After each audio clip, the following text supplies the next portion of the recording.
Welcome on into Heroes CCL presented by Roll20. My name is Bahamut. Joining me today is Khroen. How are you doing, my friend? Hello, Baha. I am excited to be here casting some of these CCL exhibition matches. Today is the day where things get underway, man. So many good players really wanting to show their stuff here today, show why they should be drafted to the CCL. And oh man, I'm excited to get into it. I honestly woke up at 7 a.m. today after about 4 hours of sleep, and I was just like, I can't go back to bed. I've just been sitting in my chair ready for these games to go. And I'm sure you have been just as excited, as well as I'm sure everyone at home is super pumped to find out, well, what the exhibition matches are going to look like and what it's going to look like when it comes to our actual schedule, because we actually do have a change. We don't have two best of threes for you every weekend. No, no, no. We have two 3-game sets. We have listened to the community and we heard you. You want more Heroes of the Storm action? We will give you more Heroes of the Storm action. So that means that we have 3 games for our first set. We have 3 games for our second set, and the same thing tomorrow. So 12 maps of Heroes of the Storm. But first things first, I'm getting ahead of myself. Let's back it up and find out who's going to be playing in our first matchup of the day. For the members of our blue team, we're going to be having Alora, Banana, Jay Shifts, Sammy, and Cattle. Khroen, who are we going to be seeing on the opposing side of the battlefield? Of course, on our red side, we are going to see Dansky, Kyocha, Mene, Hitkid, aka Justing, and VGM Heavy rounding things out. A lot of awesome players for our first 3-game series of the day. Now, Khroen, we've been, excitedly tweeting and talking about the exhibition matches. The one thing I saw on social media was that Cattle was bragging about the fact that they are leaps and bounds beyond the meta for the exhibition matches. Do you think there's someone that stands out for you in these games, or is it going to be someone else within this 10-man pool? 10-player Honestly, pool, excuse me. it could be anyone that actually stands at the end of the day. All these players have the potential to. In talking about Cattle, Cattle may be alluding to some potential Gazlo play. I'm sure a lot of people would be excited to see that. We'll see what ends up happening. He's been very open and public about it. Gazlo is a hero that can be viable, has been buffed up from, way back in the day. So if that can be pulled out, that'll be insane. Justing on the other side, though, also known for some unorthodox, some spicy picks there. So those two clashing against each other is something that I am very, very excited to see. I'm excited to see how they'll be clashing, or excuse me, I'm excited to see them clashing up against each other, but where will they be clashing is the next question. We do have a couple map bans that we can update you all on over here, as the red team has banned out Dragonshire as well as Sky Temple. We have, Tomb of the Spider Queen and Volskaya Foundry banned out by our blue team, and the red team has chosen first map as Infernal Shrines, giving first pick priority over to the blue team. You were talking about the factor of Gazlo. Well, Infernal Shrines is, in my opinion, a great map for Gazlo. You have all these points where everyone's going to be fighting over. Gazlo can set up turrets. You have so many opportunities to get some Death Laser value, maybe Gravel Bomb as well. Khroen, I'm super, super excited for our Infernal Shrines first map in our 3-game series. Is there anything else that stands out to you beyond maybe Gazlo? Oh yeah, I think that traditionally the strong heroes in this current meta shine very well in Infernal Shrines. A couple of them being Junkrat and Diva. I would be very surprised if they, aren't either first banned or in the first pick rotation there. Chromie also another very, very strong hero right now. So something along the priority of those 3 lines. And we'll probably see something else as well. What these teams are going to throughout all their scouting and stuff are going to prioritize in the ban phase. The story will kind of tell itself as we'll get into draft just here in one moment. Yeah, I actually think you said that just right, because there is a story that is going to be developing as these games progress. Because the other thing to consider here is, well, a lot of these players know each other. A lot of Yeah. people know that Alora has the most insane Ragnaros. We know that Mene plays an insanely cool Kael'thas. We know that Heby's an awesome Ana player. We know that Cattle can play almost any tank, and maybe even those even those Gazlo plays. But the one thing that I think some people might not know is some of the European players. There was an event that I casted where Banana was, I believe, playing Lucio, and it actually inspired me to play a more aggressive Lucio. They were using push-offs to engage and dive into the enemy team backline. So I'm super excited to see some of these players that maybe not everyone has seen enough of because maybe they're outside their region or just outside the scope of what they actually see within their own Heroes of the Storm community. I'm just ecstatic about these games here, Carlin. We have so much good Heroes of the Storm action for you all today, as Medivh will be the first ban. Okay, yeah, Medivh is one of those heroes that people do not like playing against. In the hands of a proficient Medivh player, the game can just be so well controlled and executed, so that's going to be taken away from Dansky, and we do see the Khroen ban prioritized out of the side of the red team. I am not surprised about that. Khroen's such a dominant hero in this meta, so much damage and so much control. Slowing sands, especially around those shrines, make it really difficult for you to enter in and out, and it also controls the flow of the entire fight itself. Really smart ban coming out from our red team. On the left-hand side, they actually, I would consider the Ana ban, realistically, unless they plan to take it themselves. They do have first pick priority. It actually will be the Imperius. They do not want to deal with the setup from the Stabby Daddy, as a lot of us like to call them, because Celestial Charge has so much insane setup, and there's a Diva ban. That means that things like Ana, Gazlo, Garrosh, Joanna, there's so many early game prioritizations here. Khroen, if you're on this blue team, what do you go for? I'm thinking Junkrat personally. I think Ooh. Junkrat is really, really good on this map. Just a really good hero in general. This map probably will go to level 20. There is, however, I was going to actually get to it in a second, but Yrel, because Diva and the Yrel are kind of like the top two solo laners right now. If you can't get one, you're going to try to take the other. A lot of the times both are banned away, but here we do see that priority taken by the blue team. Now, what will red team respond with, though? Now I'm thinking it's the Junkrat, but we'll see. Maybe I'm just, I don't know what's talking about. Honestly, Kael'thas Ana here. You get a comfort for Mene, and you get a comfort for Hebi as well. It's actually going to be Stukov, and there's going to be the Junkrat you're talking about. I still love this a lot. Stukov offers a lot of good control. You have Massive Shove or Flailing Swipe for disengage or single target disengagement. You have the Lurking Arm. You also have displacement from Junkrat. You've got the autos of the literally the highest auto attack damage dealer in the game already was your first pick because Stukov hits like a literal train, though also has the slowest auto attack in Heroes of the Storm.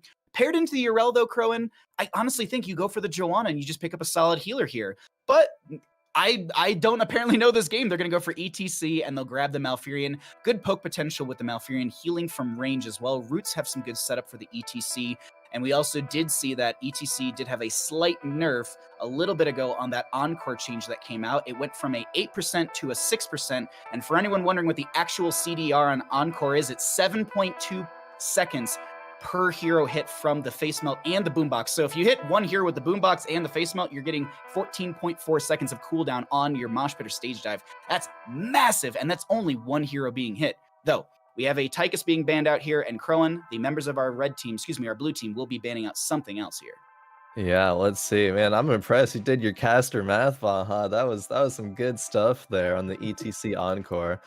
Because it's something after we see this ban, which is going to be the Diablo, so you're not going to be able to kill that hero very effectively. Tychus was banned out already, so that's not a counter option. But back to the ETC, the mosh pit of old, you know it's going to be on a specific like 2-minute cooldown. With Encore, with that talent, it's going to be up like you don't really know. You're not going to be able to keep track of in team fights how many ETC Ws are going out there. So you're like, oh, is it up? I don't know. But you know, ETC just a very strong hero right now in this meta. It is going to be a Leoric and a Garrosh now picked up by the side of the red team. We know Justin does play that hero, that Garrosh, very, very well. So excited to see that today in the hands of him. I love the Leoric as well for the solo lane matchup. Gives you great wave clear into the Yrel. You have good self-sustain, good setup as well for maybe a Junkrat Riptire with the Entomb. March of the Black King is something that Turk would be sitting in chat probably screaming for, but I think this is more or less a Entomb sort of setup, so you have that Lurking Arm as well. Though, on the opposing side of things, we have a Kael'thas Vala, really good sustained damage from the Vala, burst as well, and then same to be said about Kael'thas with the burst potential damage.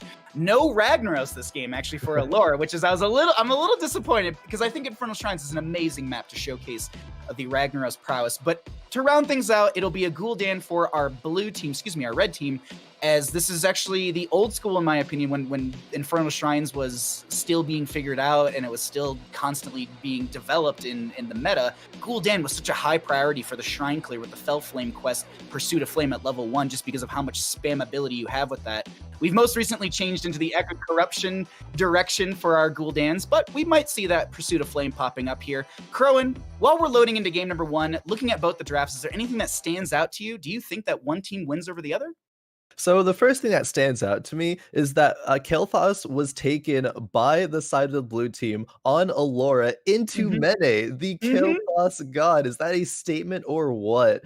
And before Mene even had the chance to pick, I wonder if that was left up, if Mene would have taken the Kael'thas, or if Gul'dan was the plan there either way. I do, however, at the end of the day, I like the draft from the red team a lot. I think that the Junkrat and Gul'dan just have so much sustained damage that, of course, Malfurion is on the side of the blue team to sustain things up, but if he's not able to ever like hit W's and Moonspires to heal up his team, if he's chunked out or something, then the red team could just take this game and run with it. We'll have to see what happens here as we have loaded into game number 1 of our first 3-game series of the day. We can go ahead and get on into that in just a second here, as I think we have to do one little coordination thing on the back end of our production side of things. Either way, Khroen, you were making notes of just the sustained damage and all of that coming out from our red team. I think the biggest outlier for me is going to be the ETC cooldown. If they go into Encore at level 13, you made such a good point, and that's a conversation I've had with a lot of players, is just if you're trying to cooldown count, which a lot of these top tier players do, it's, Moshpit goes out, you look at the timer, you say it's 10 minutes in game, they'll have that up and available at 12 minutes. That's something that players need to be conscious of. But either way, we're into it. Let's get over here on our blue side. On the left-hand side, we have got Sammy playing the Vala, Allura on Kael'thas, Banana on the Malfurion, Cattle on the ETC, and J-Shifts on that Urel. Of course, and over on the red team, we are going to have Kyocha playing the Leoric, Hebi on the Stukov, Dansky on the Junkrat, Hit Kid, aka Justing on the Garrosh, and Mene on that Gul'dan. We have a body check Garrosh coming out for us here, Khroen. I think it's such an undervalued talent for a Garrosh, because you have a slow and you also have healing reduction. So if you maybe get the body check, toss the enemy member away, you get the groundbreaker on them as well, and Malfurion's trying to heal them from range and it doesn't work out because you have 35 reduced healing, that's a big burst potential for your team. I'm really excited about that slight adjustment at level 1, and I can only talk hours about how much I love that. But either way, we will be having standard rotations between mid and bottom, and our solo lane matchup between Urel and Leoric. Overall, Khroen, do you think this is just going to be a nice, easy setup between both teams before our first objective phase, or do you think this will be a bit of a bloodbath as Pitkit steps in? I mean, it's looking like it's going to be a bit of aggression here. Actually, Urel on the flank is going to knock Justing back. He'll be trying to exit this fray here, and will do so effectively there, surviving. I think going back to the body check thing, I think it is a lot of necessary kill secure on the side of the red team. If you're able to get that down and get that healing reduction, I think that's kind of going to make the difference there between if it's a kill or not. We see these teams, of course, quickly prioritizing the siege camps. You want to take those out, get the extra XP, just get the merc pressure there, and it's going to be easy for the side of the red team, I think, to clear those mercs, as it might not be quite as easy for the blue team to do the same. Between the Val and the Kael'thas, I think their camp clear and their wave clear is a little bit faster for our blue team. I absolutely agree with you on that. And the other factor too is, you get this mid lane pressure out, it typically gets cleared out. The other factor is, if you get that mid lane pressure faster out, that means you can rotate to this bottom camp, and they've done exactly that. Right now, this is actually an invade coming out. We might see a fight over this. The camp's being held over for now. Currently have a Junkrat Concussion Mine sitting on the point. There's going to be a Steel Trap chasing Cattle as they're going to get tossed away. J-Shifts with the Righteous Hammer. Hebi just trying to get some healing out towards the friendly team, gonna get hit with the Living Bomb. Concussion Mine to separate the enemy team, and it looks like the camp goes over to the red side. Khroen, pretty well played for them. Okay, this is huge. There was a 5-man rotation down to the bottom lane from the blue team, but they still were not able to get the camp there. They were aggressing onto Justing. He's able to walk away for free. The Junkrat Dansky had a great concussive mine on that siege camp to be able to secure it, while Kyocha on the Leoric is just dealing with the side waves, and you see they're a half a level up already in this game. And this is just purely experience. I'm actually just gonna peek and see where the major deficit's coming from.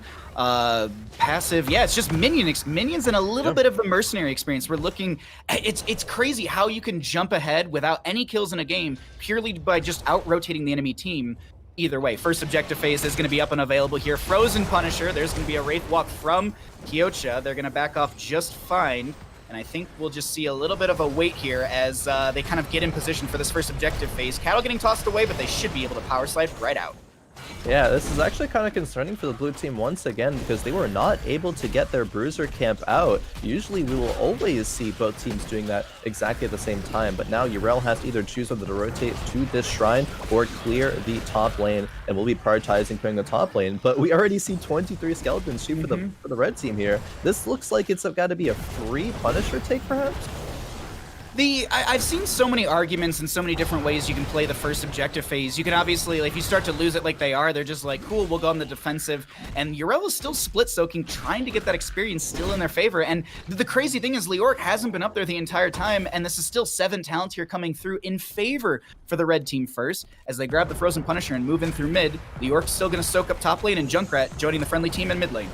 Yeah, HeroesCCL's looking for a flank, though. She is going to run into a Junkrat trap, though, so they will spot her out. Frozen Punisher being the strongest in the game currently. They know HeroesCCL's there. They're not going to be caught off guard by that flank. Great placement by Dansky with that trap. The Punisher is just going to wail away at this mid fort while the members of the red team rotate into the bottom, catch that soak, and maybe even push in a little bit from there. They're still going to remain ahead, I think, in this game, just because of their realization that they need to prioritize the wave clear there. They're not missing much minion soak at all. Junkrat, Dansky already posturing to take the siege camp out. Like, the red team just knows what they're doing right now. They are on point. I gotta say, yeah, the communication seems very clear in their comms, and before we get into our next objective phase, we'll jump into there, but for now, we're gonna hang out and just chat about all of what's happening on the map, and we'll keep an eye on when the next objective phase does pop up. 8's up on both sides. Heroics will be through on both teams. I would say, unless someone gets massive kill pressure or a couple kills, this is probably gonna be 10 talents here arriving at the same time for both of these teams, as it's just rotations between mid and bottom gonna continue to soak things out and make sure that they're on pace for that 10 talent here. I wouldn't be surprised, however, if some kills do come out, because the posturing on both of these tanks is kind of like looking for the enemy team to slip up a little bit. They're looking just for like that fraction of a second of opening to make something happen. We've already seen some aggressive slides from Cattle onto Justing. We've seen some really good Justing throws in the garage onto Cattle. They haven't resulted in kills yet, which I think might be achieved once we hit level 10s. But either way, both teams knowing what's at stake here, knowing that they have to kind of like, you know, look good. They've got to make plays happen. Yeah. This is the time when, like, if you want to try and do some sort of 5-man Warlords challenge with Entomb, Junkrat, Riptire on top of it, and let's say we're at level 20, let's say we got extra Oomph and he just Riptires after Riptires. Those are the moments we're looking for here, ladies and gentlemen, as 10 Talentiers are through, at least for the side of our red team. Pretty standard pickups across the board. Massive shove for the Stukov, but I honest to God feel like it's dealer's choice. Heavy, actually, you know what? Heavy I feel like goes into massive shove more often than flailing swipe. I think it's that single target disengage that they really want, especially on the ETC, as they're going to be looking for that power slide mosh pit combo consistently. But right now, it's just lane pressure and 10 Talentiers across the board.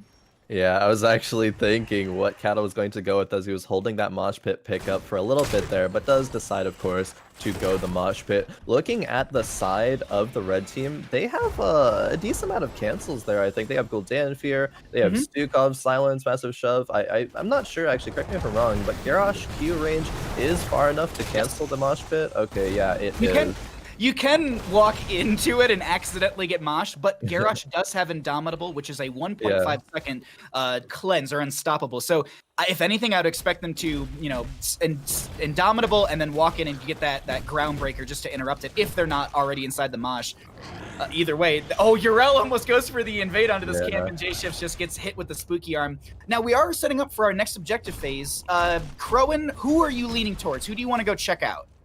Ooh, man. Okay, so now that level 10s have been achieved for both teams here, actually, there's a bit of a rotation from Allura onto the top lane, onto Kyocha. Kyocha is going to safely Wraithwalk away. But right now, red team is in control of the shrine right now. Blue team has 2 members playing the top lane. Again, the Merc pressure there, allowing red to get an advantage. Blue team either has to push off, okay, which looks like they're going to do. They're actually going to sacrifice this shrine, push in the top lane, try to get the fort to mitigate the losses here. How will red team respond though? It looks like they're sending up Mene right now to deal with this push, but they might need to send one more as well, or otherwise Mene will get pressured and not actually be able to clear.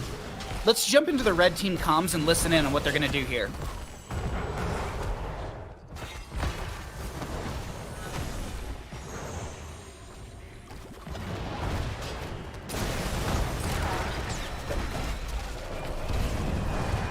Might not be the case. It doesn't look like we're going to get moved out and into that channel. Regardless, we'll just continue to see what's happening right now as the Punisher was grabbed for the bottom lane. This is going to be Malfurion popping the Tranquility to keep the friendly members alive. And Tomb coming out from Kyocha looking to set someone up. Allura is going to be split from the friendly team, going to try and find a Gravity Lapse onto one. Will not be able to do so. Righteous Hammer from J-Shifts will knock them back. Kyocha just taking a lot of damage right now. 13 talent here in favor for the members of our red team. As the Punisher pushes in through bottom, the mid lane wave is crashing through the fort, and that's going to be a fort in bottom for the members of the red team as they continue to pressure up the top lane. Yeah, and still the Punisher has 66% HP on it. So while we see the team of the red pushing into the fort, the blue team has to deal with this bottom lane as well. I think red team just playing this so well, identifying where the rotations can happen. They're even still making sure to get all the soak. Kyocha in the mid lane there, but knowing now that Kyocha can rotate up, in Tomb is going to be up in 5 seconds. We might see a play happen here with Kyocha on the flank. I'm waiting for it. Kyocha's setting up in the flank position, but the friendly team is backing off. Double root onto Cattle right there, as the Junkrat did go into gotta trap them all at level 13, finding an extra chattering teeth on the ground right there, excuse me, steel trap. It's 13s up on both sides, and it is a kill-less game right now, Khroen. Our next objective phase, I'm going to expect is top lane, but there's a possibility of it repeating through bottom, and, well, rarely through bottom lane, but it could be mid lane as well. We'll keep an eye on the mini-map for that one. Actually, it will be top lane. It is going to be Mortar Punisher. So, as I promised beforehand, before we get into that one, we will listen to some comms. Sorry about that, chat. I baited you beforehand. They are going to go for this invade in bottom lane. Khroen, can they find a camp steal? They might be able to. The control from the red team is going to be great. Justin throwing out Cattle there, and then the mine as well. But there's going to be a Warlord's challenge as well as a Riptire. Is it going to find any kills here? Sammy getting low. They're going to get picked up. ETC is so very low. No, Mene got picked up by the Fire Blast. Cattle's going to drop the mosh pit onto 2. Junkrat's trying to find the damage to get the counter kill, and they managed to actually do that. They only lose their Gul'dan and take 3 kills and the camp on the side of the red team. So very well played by them, Khroen. And Justing's position there was phenomenal. The camp control that the red team has to put the blue team in a bad position. Mene dealt a lot of damage there. Had a good positioning. He actually even like barely fell. I thought he was going to survive there with the Stukov healing and the life drain there. But even still, it is very worth it, as we do have 16s now being achieved for our red team. They know that they can invade this Bruiser camp, remain control of the map in that way. Kyocha clearing the top wave. We have Mercs pushing in top, middle, and bottom right now. What does the blue team have to do to come back from here? I mean, first of all, soak 16s. They have to get a good shrine fight in the future, but then just the momentum that the red team has here is so great. I want to point out, I was watching Minimap during the engagement on that bottom lane camp when we were seeing the mosh pit and all that fun happening. Kyocha was just like, cool, you're all fighting over a camp that gets some sort of pressure. I'm going to go get a free fort in top lane as Urel jumps over looking for a flank, gets the Righteous Hammer into Leoric and just ends up backing off as they realize I might be out of position for this one. Camp in mid lane is going to be stepping up here. They're maybe looking for the keep itself, or at least just trying to threaten some damage onto it. They've got a lot of chattering teeth and the concussion mine as zoning potential. We were talking about this in the draft of just the overall control that Junkrat can bring into the table as Indomitable's used. There's the toss into Malfurion. They're going to pop their own unstoppable, and that will be the Riptire to find the kill, and Tomb from Leoric comes out, but they will not find a secondary kill. Still pushing into mid lane right now, Khroen. Man, great identification on Justin there to get that kill. Mene stepping so far forward here. Actually, the fear goes out onto Kilthos. Laura, will you be safe? No, Dansky securing the kill there as looking for more perhaps, but Dansky is going to back up here. They have achieved yet another kill and perhaps will take this mid keep even before they rotate out to the shrine.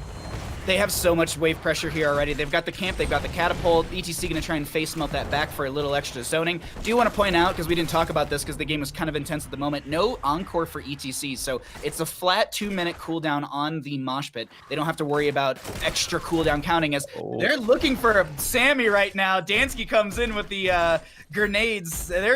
I don't know if you make it out of this one, Sammy. No, it's not looking like it. It's trying to like stall time, but then again, if you stall time, you're just gonna spawn too late for that objective. As I think we already see Kyocha 20 skeletons in there. There's a bit of a 1v1 between Sammy and Justin, but the rotations, I can't compliment the red team enough on their rotations. I think they've identified where they need to be across the map just so well. They're a step ahead, but Cattle actually might find Heavy, but no, he's able to sidestep away from that power slide there. Jave Shift's going in, trying to find something, and Cattle, he's in a bad spot here. Separated from the team, only gets 2 shots from the fort, reducing their armor to -20, which is the maximum a fort can reduce your armor by. Looks like Leoric grabs the Punisher in the top lane and has the pressure coming through. And you know what? I feel like I might be right in this call. Let's jump into the blue comms because they are the defensive side of this.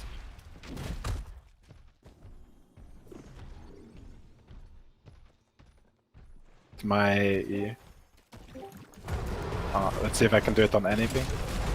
Yeah, I can. What was the last fight we got? Yeah. I'm on the Punisher right now, though. Yeah. Maybe Garsh no place. I'm trying to look at Garsh. I think we just clear. Yeah, I'm clearing. Try not to die more. Does he have a tombstone? No, I think so, yeah. No, he's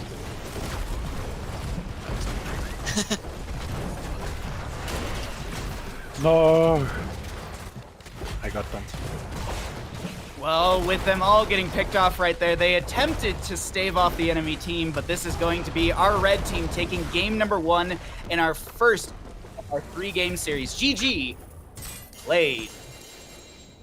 Oh man, that was just such a great play there by the red team. Even like listening into the comms of the blue team, they had a little bit of direction there, but it felt kind of lost. It's like, where do we go from this point? There's the aggression from the red team there. They didn't really have too much like, okay, can't we get Garrosh here? Let's try. Okay, let's just clear Punisher. But then again, it's just the proactiveness on the side of the red team. I bet if we had listened to those comms, it would have been like, okay, get this kill right now. Like we can use our abilities for this. And it was just, yeah, again, so well played there. I think standout members being oh man, honestly everyone. Like you can't discredit the solo lane with Kyocha because like we didn't see a lot of him that game, but still like look at the XP that he's able to get. You know, it's 15,000. Yeah, like there is so much strength in a powerful solo laner there, which is kind of like the unsung hero of Heroes of the Storm a lot of the time. But also Justin and Mene, huge damage out from Mene, some really good positioning and pick potential there from Justin.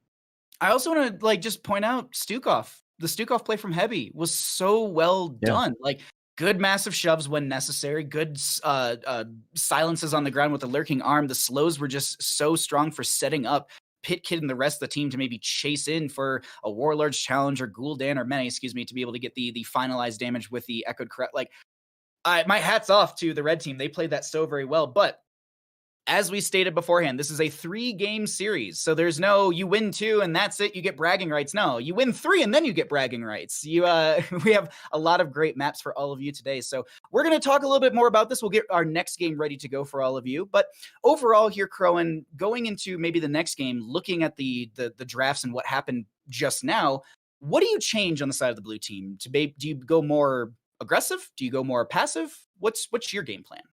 I think, okay, I could be wrong about this, but I think a possibility is that if you are the blue team, maybe you go something that is very, I don't want to say like telegraph, but is like kind of easier to execute. Maybe a little bit of nerves from game 1, you know, not really, just listening into the comms, kind of get a sense into like where they're at mentally. They like weren't really sure how to execute what their plan was there. So if you go into a draft with it, like say, I'm gonna, you know, like, let's just give it a random example, like Diablo charge into Tehran stun, right? It's like boom, boom, this happens, and follow-up damage happens after that. Of course, you know, it takes more to execute than just pressing all your buttons in subsequent order. You have to be watching out for a lot of things. but just something that is kind of maybe like a wombo combo sort of thing, kind of easy to execute. Just kind of get them, get them confident, get them a little bit of confidence booster there. And I think we'll see a really good series out in game number 2. You get some time to adjust, recognize what went wrong, recognize where to go from there. As long as these teams are being communicative with each other, then I wouldn't have a doubt that they'll be able to bring out some spice here.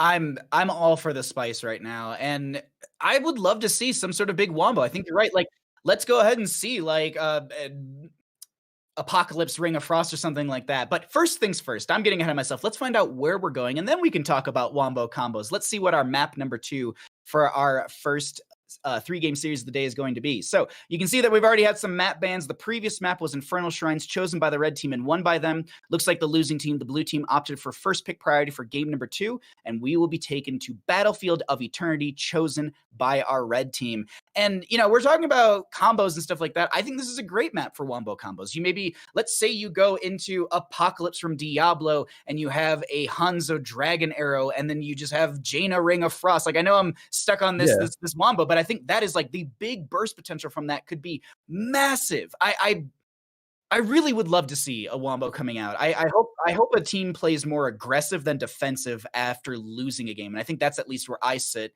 when I'm, maybe if I was a player in these series, like, let's just go aggressive. Let's take it to their face. Like, we still will go to another map. Let's showcase how aggressive we can be on a very, very aggressive type map, in my opinion. Yeah, definitely. It's kind of the mindset of playing to win versus waiting to lose. If you don't do anything proactive in any of these games, yeah, like that's a phrase that, through my days of the competitive, it's like it really rings I true. like It's like if you don't do anything, if you don't do anything proactive on the map, you're kind of just like waiting to lose. The enemy team will be doing things, and you're going to be responding to that. But if you are being proactive there, you are setting yourself up for success. You are putting yourself in the driver's seat as we get underway into the draft of game number 2 here. Our blue team going to be able to execute on that, though? That's the question. We'll see if they can shift into first gear, or if they're going to stall out in game number 2. Because our red team, I'll be honest, looked amazing in game number 1. The solo lane was so cool. I wish we could have like a little like picture-in-picture of just the solo lane, because even in my own casting, like when I'm casting games on my own, like I love to look at the solo lane because it's not something we see too often, and it also is.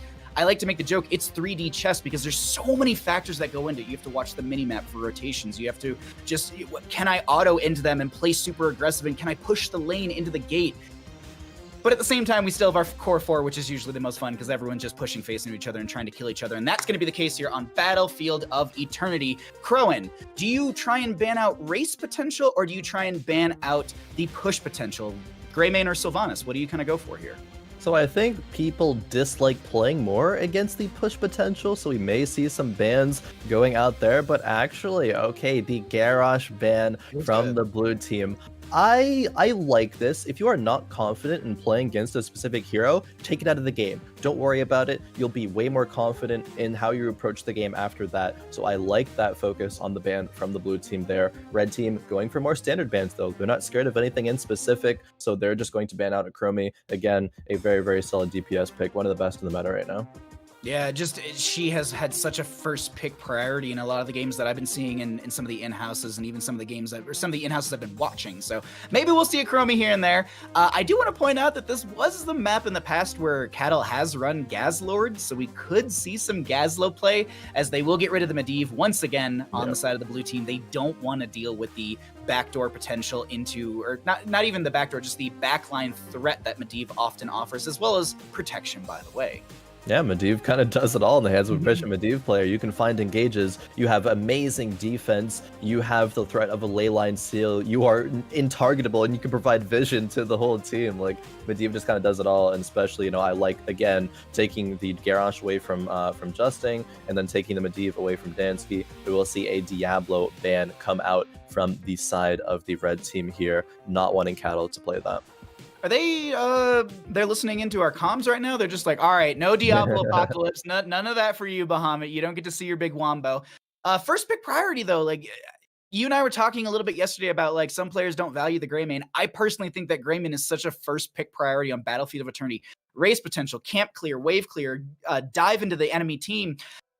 Actually, all right. You know what? Li Ming is also up there in Yeah. my book as well. She doesn't offer as much into the wave clear and you know that kind of realm. You can angle your arcane orbs pretty well and help out. But when it comes to race, she has so much poke potential, and either the enemy team has to eat the damage or let the enemy or let their immortal eat the damage. So I actually really like that first pickup for them on the left hand side. Khroen, anything you prioritize? As I know they're going to be immediately snapping these up.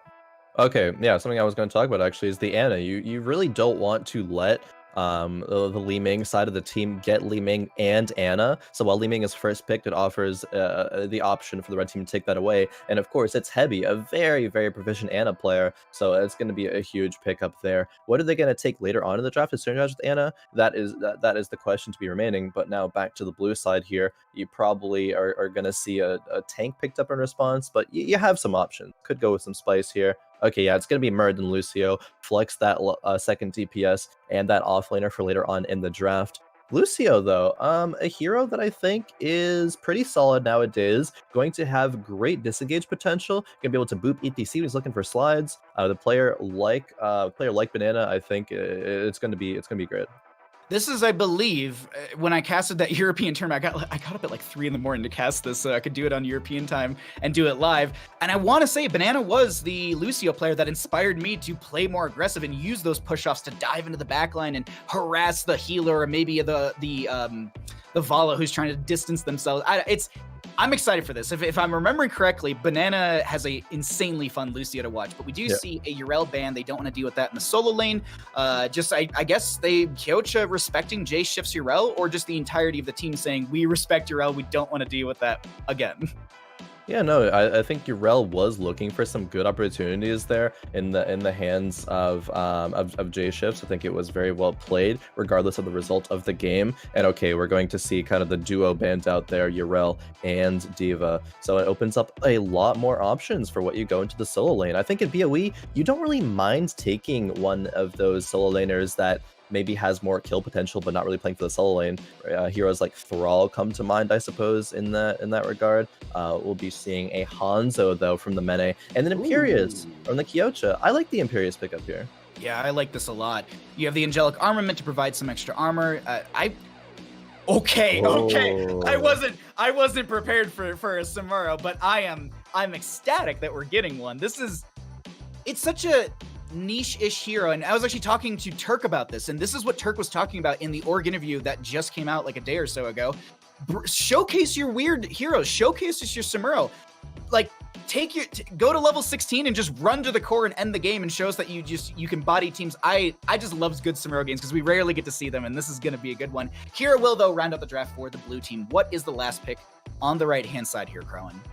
Oh man, okay, so what do they need here? They need another DPS pickup here from Dansky. He has a lot of heroes in his repertoire. Gonna see what he's going to pick up very soon here. But Kiara, for me, that's a huge surprise from the side of the blue team draft.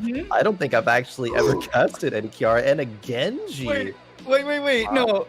Okay, so Genji used to be picked up on this map because you could snipe the well that was in the middle of the map, because you could jump over the gate and do that. But they added towers at that front gate, and so that's not a thing anymore. Do you think we see Dansky maybe try and sneak over and try that and be like, oh wait, no, the towers? So I think, correct me, I'm not sure, maybe correct me if I'm wrong, but I think you can also snipe wells on the top side of the map as well. Yeah, so we might see some cheesy plays there, quote unquote cheesy plays there from the Genji. But Samuro, oh man, okay, this game's gonna be a delight. There's a lot to break down here actually. If you're looking at the red side, we have Ana, we have Nano Boost. Who's that going to go on in fights? Is it going to be a Nano kind of D blade? It could be, and could be the Imperius. It's actually really scary. I'm not gonna lie. I played with someone who gets. Yeah, it's Khroen. I hope you're ready for this, because I don't know if chat's ready for this one. On the left hand side, we got the members of our blue team. We are going to be seeing Sammy playing Kira, Cattle on Muradin, Allura on Li Ming, Banana on Lucio, and J Shifts on the Samuro. And over on the red side, we have Kyocha on the Imperius, Mene on the Hanzo, Dansky on the Genji, Justing on the ETC, and Hebi on the Ana. Interesting level 1 pickup here for Muradin, Dwarf Block. It got changed a while ago, and there's a lot of talent synergy as you do this entire build, and I kind of hope we actually see this. heavy engagement type build from Muradin, because you know, there's heavy impact and you have dwarf launch as well. Like, there's a lot of cool tools that I hope Cattle goes into. But right now, Samuro pushing up the top lane, Sammy in the bush. Kyocha needs to be cautious here so they don't get picked off. Looks like Banana just riding the walls is just cracking me up. But Sammy and Banana are looking to dive in onto Kyocha. There's going to be the dive forward. I don't think they get the slow, and they actually force the medallion out of the Imperius. Okay, that's huge. That's a 5-minute cooldown. So even though they don't get the kill here, they can look for another opportunity within the next 5 minutes. And in a game like Heroes of the Storm, that is a very long time. They might even look for it right now, though. But Sammy does not connect with that spear. Kyocha going to charge over the wall to safety. Has to tap there. But, oh man, looking at aggression on the bottom lane there. Justin and Genji actually quickly securing a kill onto Li Ming there. Great job there by the red team. Still really looking for any opportunity that they can get here. We might see some aggression towards the top lane. Kyocha scouting out the blue members doing that siege camp. Yeah, they'll have some pressure from the camp into top lane. This will be the wave being pushed in through bottom, so they should get that front gate opened up. And this is the blue team. They did lose Allura at the start of the match in this bottom lane, but I think they're okay with giving a little bit in the bottom and trying to trade into the top. And I mean, if you trade out, you trade out, and at least there's that equality of it all, where it's not like you're losing bottom lane and you're getting nothing in top lane whatsoever. Looks like we have a flank rotation coming out from Banana and Sammy, though. Just above this, Heavy will be the initial target. I think Banana's looking for a push off from the wall. Won't find any sort of setup. Cattle throws a raw Stormbolt into Mene just to get the stack from the baseline quest at 5 out of the 25 on that one. And there's a camp invade coming out here, Khroen. Can they steal it away on the right-hand side? Yeah, 4v4, the Allura Li Ming combo does go out on the siege camp, so that won't be available for the fight here. They're going to be posturing, Baha. Cattle very low. Dwarf tosses away, does get the armor. That's going to be the Genji diving in as well. Uses the deflect and won't find a counter kill into there or any sort of kill. Sammy with the revolving sweep coming around. They're taking a lot of damage. Will go down. That's going to be another kill in favor for the red team as they grab the camp and offer some more pressure into bottom lane. Our first objective will be announced here in roughly 10 seconds and will be up and available at 3 minutes into the game. So we should see a split for the Bruiser camps or the Shaman camps on the left and the right fairly soon. So I think it was a good rotation there by Kyocha if it was needed. Unfortunately, it wasn't, and then loses some of that top wall because of it, though, but is going to still be on top lane here, still going to be clearing out. But the Samuro, I think J-Shifts, going back to the Samuro pick, is going to be really confident in taking this. Like, this is the kind of where you're talking about, like, what does blue team need to do? They need to, like, do either do something that's, like, very, you know, wombo combo-y, or just kind of, like, you know, like, ball out, like, play heroes like Samuro. Yeah. And, I'm going to be liking to see this. Both teams going to be doing the Bruiser camps here at the exact same time. Blue team posturing towards the defensive side of things here, though. First objective up. For anyone wondering, we do have some questing talents that are getting done, so let me just quickly run through those, as we do have the Simple Geometry at 15 out of the 20 for the Hanzo, 9 out of the 20 for the Proc for the ETC, 8 baseline stacks on Stormbolt for the Muradin out of the 25, and that's at least all the questing talents we currently have at level 5 on both sides, with 2 kills in favor for our red team. Seems like a little posturing coming out from our blue side around their objective phase, just to force back the enemy team, maybe also looking to poke onto their front gate, as Pit Kid is going to be able to power slide out, but they will not find any sort of power slide onto an enemy hero. Sammy's still hanging around the bush, and Imperius and the Samuro still hanging out in top lane. Khroen, does anything happen, or is this just a back and forth posture? Well, it's back and forth kind of engaged there. Re-engaged by adjusting onto Sammy. Sammy going low there. The Genji trying to go in and secure the cure, and actually does with that Dragon Claw pickup at level 4. That's not something that I'm used to seeing, though, but Dansky making it work. That was a real quick play coming out from them and utilizing a talent that we don't often see, but really helping out a ton. What is it? It's 400 blocks 418 damage and deals 240 to nearby enemies. And if all you need is just a little extra burst, which they did, it's a perfect talent for you, especially if you're living in the enemy team's backline. They're going to try and poke at you with a combo from Li Ming or even just a Stormbolt from Cattle. Regardless, this is going to be race potential for both sides, and it seems like the members of our red team will be able to burn down this Immortal first and fastest, and this will be first Immortal phase in their favor. You know what? I'm going to... Oh, wait, hold on. No, actually, I was going to say, let's get into comms. Kyocha's going to go for the Celestial Charge. Will not connect onto one. Actually, will be a clone from Samuro. Cattle getting a little out of position here. This is sleeped out into Allura. Power slide from Pit Kid. I don't think anyone's in position to get picked off as Cattle gets the Dwarf Toss away. What I want to do, though, really quickly, I think, Khroen, let's jump into our red team comms as they have this first Immortal phase.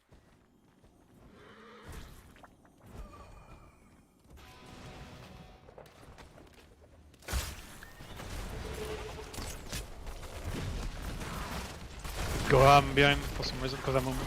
I have sleep in 5. Oh. Gonna look for sleep in 2 seconds. Not what I wanted. Yeah, going top. Okay. Just gonna poke it in the out. Okay. Vision here. Okay, so. Use stun. I'm good. Here. Yeah, going in. Oh yeah. Wait, I can look. I can do that. Vision of him. Oh, he's He up went over the top wall. right. Wow, I just, the communication coming out, and just towards the end of that, they were like, oh, E over the wall, and then they still chase this Samuro Khroen. Real well played. They get the front gate, a little damage onto that fort as well, but overall, red team still with the momentum underneath them and 2 kills extra in their favor. Well played. Yeah. Yeah, no, definitely. Again, being on top of things, Kyocha calling out the rotation as soon as it was happening, and then following the rotation, Mene doing a great job of, spotting out where the Samuro was, had that Sonic Arrow for the vision there. It's just very well played. They're even going to go to try to aggress to finish this fort off, because blue team is in the bottom side taking that siege camp, so they're not only going to get the fort, they're going to get the well. Also, a little bit of engage, though, from Cattle coming out in the bot lane. There's the heavy impact from level 7 as I was like, oh my god, they went into it and they just dwarf toss on top of, I believe, Mene's or Heavy's head. Won't find any sort of setup for a kill. 8 to 9 in levels, and even though it's 4 kills ahead, these are early game kills, so it's not yielding that much experience, and there is still great rotations coming out from our blue team to mitigate any sort of missing experience. I'm watching the minimap as Genji might have been scouted out. They're going to use the agility to get further away, and Dansky just does not want to stagger out of death while they have this momentum, as well as this advantage when it comes to experience, because a 7-minute kill versus the earlier, couple minutes into the game kills is going to yield, if not the same, or just close to what they currently have in that deficit range. It's exciting to see. Camps to be grabbed on the left-hand side, and Khroen, we get ready for our second Immortal phase of the game. And we do, and as soon as this will get underway, the red team will be achieving level 10 talent tier. Yes, right now with the cap of those bruisers, 10s are not quite here yet for the blue side, but they're still trying to aggress a little bit, get some poke damage. Allura doing a great job there. With the side of the red team, they are burning the ammo very quickly.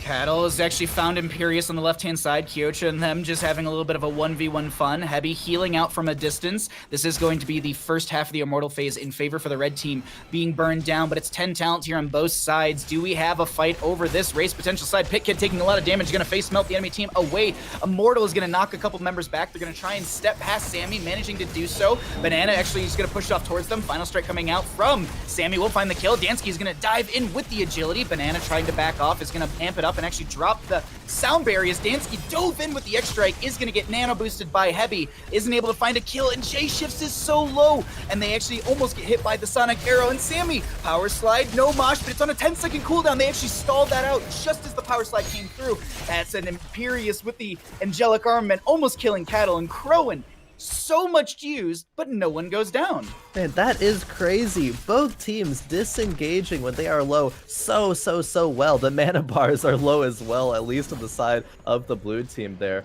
But the race potential from the red side, they have a near full shield immortal here, which is going to be pushing down into a wall already gone on the fort. We're going to see Justing actually towards the bottom of the side here. He's going to look for anything if someone steps up. Won't find anything. The blue team members are respecting that. Samuro actually towards the top lane, thinking about whether to soak some extra XP or not, but is going to make the rotation down because, man, this ammo shield will take a lot to get through. They've really got to poke at this, and it's difficult for them with just only really Li Ming for that range damage. Looking at Kira on the minimap, they're going for a massive flank into this enemy team, but they have to watch out for that minion wave as well, because if the minion wave sees it, no, actually, Burden's going to pop the avatar form, going to be diving in as well. ETC with the face melt to knock them back. Immortal still pushing in through this bottom lane, is going to be on the keep front gate, moves into melee range. Final strike coming out, and will snipe the edge of the Ana. Kira's going to chase it onto Dansky. They actually find the Hanzo as well, and this is an X strike from Dansky. It's actually sidestepped by Sammy. If they could get one more auto in here, that'd be enough. Banana going to speed things up as Banana wants to just chase in onto this. Mount up. Is there a push off from Banana? Do they get close enough? There's the deflected. I can't believe this. Lucio versus Genji. Are we an Overwatch or in Heroes of the Storm? We have got... Either way, this will be Immortal and bottom lane cleared out as it gets about half of the keep, a little bit more, and that will be a fairly strong second Immortal of the game for the members of the red team. That was great. I love the flank there from Sammy when you're able to, pressure the Ana that hard and just be able to, with Samuro, clean up some kills there. Kiara actually has a great, backline threat from that flank there. I love the fact that they looked for it. Is what they needed to get back into the game. On top lane here, though, okay, J-Shift's going to be able to swap away. Blue team's actually in a little bit of an XP lead right now, though. The only concerning thing is that the keep in the bottom lane is very low. This is the one thing I like about Battlefield of Eternity is I don't feel like it ends as quickly as other maps. Like, they could still win the Immortal, and I don't think it would be the end of the game for the red team. I think they still have a little bit extra push. If they could obviously get the Immortal and then maybe a couple kills, yeah, you could go to end. But if it's full 5 members on the blue side defending against this, I think this is going to be a bit of a longer game, as that's going to be Mene missing the arrow. There's going to be a swift strike from Dansky to get out. Cattle going to find the Stormbolt into Mene's final strike coming out. Wave of Force from, oh my god, Banana just diving in right now. The Wave of Force almost finding the kill, but the healing from Heavy is just way too good. Medallion used on Banana, and they back off, not able to find a kill into bottom, but they do push up the wave a little bit. That was a huge sidestep there by Allura. Yep. She had blinked in aggressively onto Dansky to get that damage. The Dragon Arrow comes out, but Allura with a quick sidestep, just slightly down, but it was like pixel perfect, actually. Huge unification there in making Mene have one of those arrows that you hate to see, but it's an arrow that narrowly missed. Yeah. I mean, it's rare when European arrows narrowly miss, but sometimes they do. It's fun on my end just to be able to say that for one time. Anyways, we had Samura on top lane pushing things out. Kira soaking up the bottom lane. Third Immortal phase of the game. If this is won by the members of the red team, this will go into top lane, as it is the more well-defended lane, having a higher health pool on that keep. Going to try and find a Stormbolt, only needing one more to finish out that perfect Storm baseline quest, which I believe is going to give them the piercing on that Stormbolt, so they can set up maybe a couple extra stuns if people line up onto that one. But it's a lot of posturing right now, as it's 14-14, 3-4 in kills here, Khroen, and the tension is starting to mount. Yeah, Mene on the bottom side here, making sure to clear out the mercs. There's going to be a rotation from Samuro to the top lane to do the same exact thing there. I want blue team to be able to have an engage like they did during the red team Immortal push. They need to get a flank, get onto either the Ana or the Hanzo and pressure them out, pressure those kills. Because if you split up red in this team fight, they are just scrambling to kind of like stabilize from there. So as we see the posturing, the camps have been mostly cleared out. We'll see how this fight goes. Samuro is showing in top lane to clear that camp out, so that's going to be Pit Kid Dansky stepping in. Kyocha looking to pressure onto Allura, who does blink away, maybe to rotate over, and they're going to poke onto the Immortals. That's going to be Avatar form from Cattle. They're going to try and step into this enemy team. There's a Nano Boost onto Dansky, who's probably going to get an X Strike onto something with this Nano Boost. Extra value. Mene getting so low, the final strike actually is canceled out. There's going to be Hanzo ripping an arrow, finds a stun onto 2 beyond the Mosh Pit, and Pit Kid doesn't get stunned out by the Immortal. This will be 1 kill in favor for the members of our red team, and that was a Lucio. Mene getting low, but Heavy's got the healing in tow, as Allura is trying to get some pressure onto Dansky, who's now pressuring into them. Sammy trying to find the counter kill into, or even a kill into Kyocha, who pops the medallion, and this is just absolute chaos here. Khroen, his 2 members on the blue team have gone down, and our red side still survives, racing the Immortal down. It seems as though red team does thrive in chaotic fights here. Blue team, they are not able to damage this immo much at all. Even J-Shiv's getting pressured off by some great posturing here from Justin. They're going to look for anyone remaining around, but there will be no one. Blue team all in their base right now. Level 16s will be achieved here soon for the red team. Immo, I said it was nearly full shield last time. It is like only one little bar off of full shield this time, but they're rotating to the bottom to get this keep. No. They might even get 2. Oh man, Samuro, J-Shiv's getting caught out there. The power slide set up from ETC Imperius way too strong, and this will be bottom lane keep going down. The enemy team is going to be working on the Immortal, and the red team is like, cool, you're going to work on Immortal, we're just going to go to your core and work on that. We'll trade, you can clear out the Immortal, we'll clear out your core, and then we'll see what happens at the end of the game. Either way now, Allura and Banana coming over down over here to stop this potential game-ending push onto the core, as the Immortal is going to be onto a keep. This is going to be Kyocha finding a Celestial Charge onto 2. The core is starting to rapidly fall. There's a wave of force from Main Cattle trying to back off or at least find some damage. Just an arrow from Mene onto a couple players, but they're not able to stall things out, and that's game number 2 over to the side of our red team. GG. Well played. GG there. They knew as soon as they got that Samuro kill, some great identification there to get that, but they could just go down the bottom lane. They don't need to push with their MO. They have to force the blue team to respond to that, leave the MO to push it and eventually end the game from the top side. They kind of put him in a checkmate scenario. It was a lose-lose. Like, they have to get such a quick engage in a 4v5 scenario and get kills there, but they weren't able to do so. Blue team did have some signs of life this game, though. They had one really good team fight, which they were kind of feeling the momentum swing back their way. They were up in XP for a little bit. I think it is a good sign as we go towards game number 3 later. Well, we are going to get us all set up for that game number 3, but Khroen and I are going to take a wee break. We're going to go ahead and just walk away, stretch our legs, and then get ready for our 3rd game of our first 3-game series. Don't go anywhere. There's more Heroes CCL presented by Roll20 coming back soon.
Welcome back to Heroes CCL presented by Roll20. My name is Bahamut. We're back with Khroen. Are you ready for our game number 3, my friend?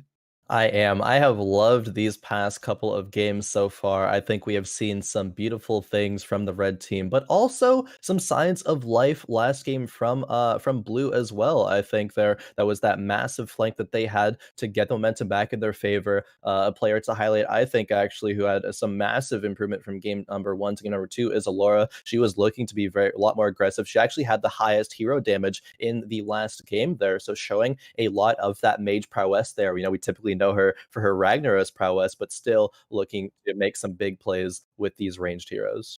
They have been making awesome plays, and we get to see another map. As we said before, and this is a 3-game series. So we saw Infernal Shrines, we saw Battlefield of Eternity, and now we will be heading into Garden of Terror. Just for note for anyone that's wondering, this is going to be the red map due to the fact that the blue team, as the losing team, can either choose first pick or map pick. And so this is why we are seeing red team choosing the third map, and it is going to be Garden of Terror here, Khroen. And this is such an interesting map because the meta, the dynamics, the way you play this map is, in my opinion, a lot different than how you often play, Battlefield, Infernal Shrines, Towers of Doom, all those standard maps, if you will. Like, there's a lot of priority under the camps and pushing the waves outside of just the actual objective phase itself, right? Yeah, no, definitely. I think the objective phase is a little bit weaker, I suppose, than normal on the rest of the maps, but we are getting underway into our Garden of Terror draft here. What are the priorities going to be? Are we going to see some things like Lost Vikings on this map? I know it's not like the Garden Terror of old where you can put a Viking in that Garden Terror, but it'll be more, similar to that Tomb of the Spider Queen. Sort of all 3 lanes are going to be sieged by that Garden Terror. I wonder what things are going to bring out here.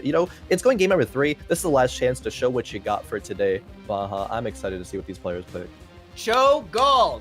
Give it to me. during all the stuff that Khroen and I were doing in prep for the CCL, every single time we were talking about draft, I'd be like, show gold. Like, there'd be a Tychus ban. I'd be like, it's gonna be show gold. But that's just me hoping for an interesting hero to pop in for all of us. But no, realistically, I actually see a lot of priority onto things like Falstad, the Lost Vikings, as well as you were noting.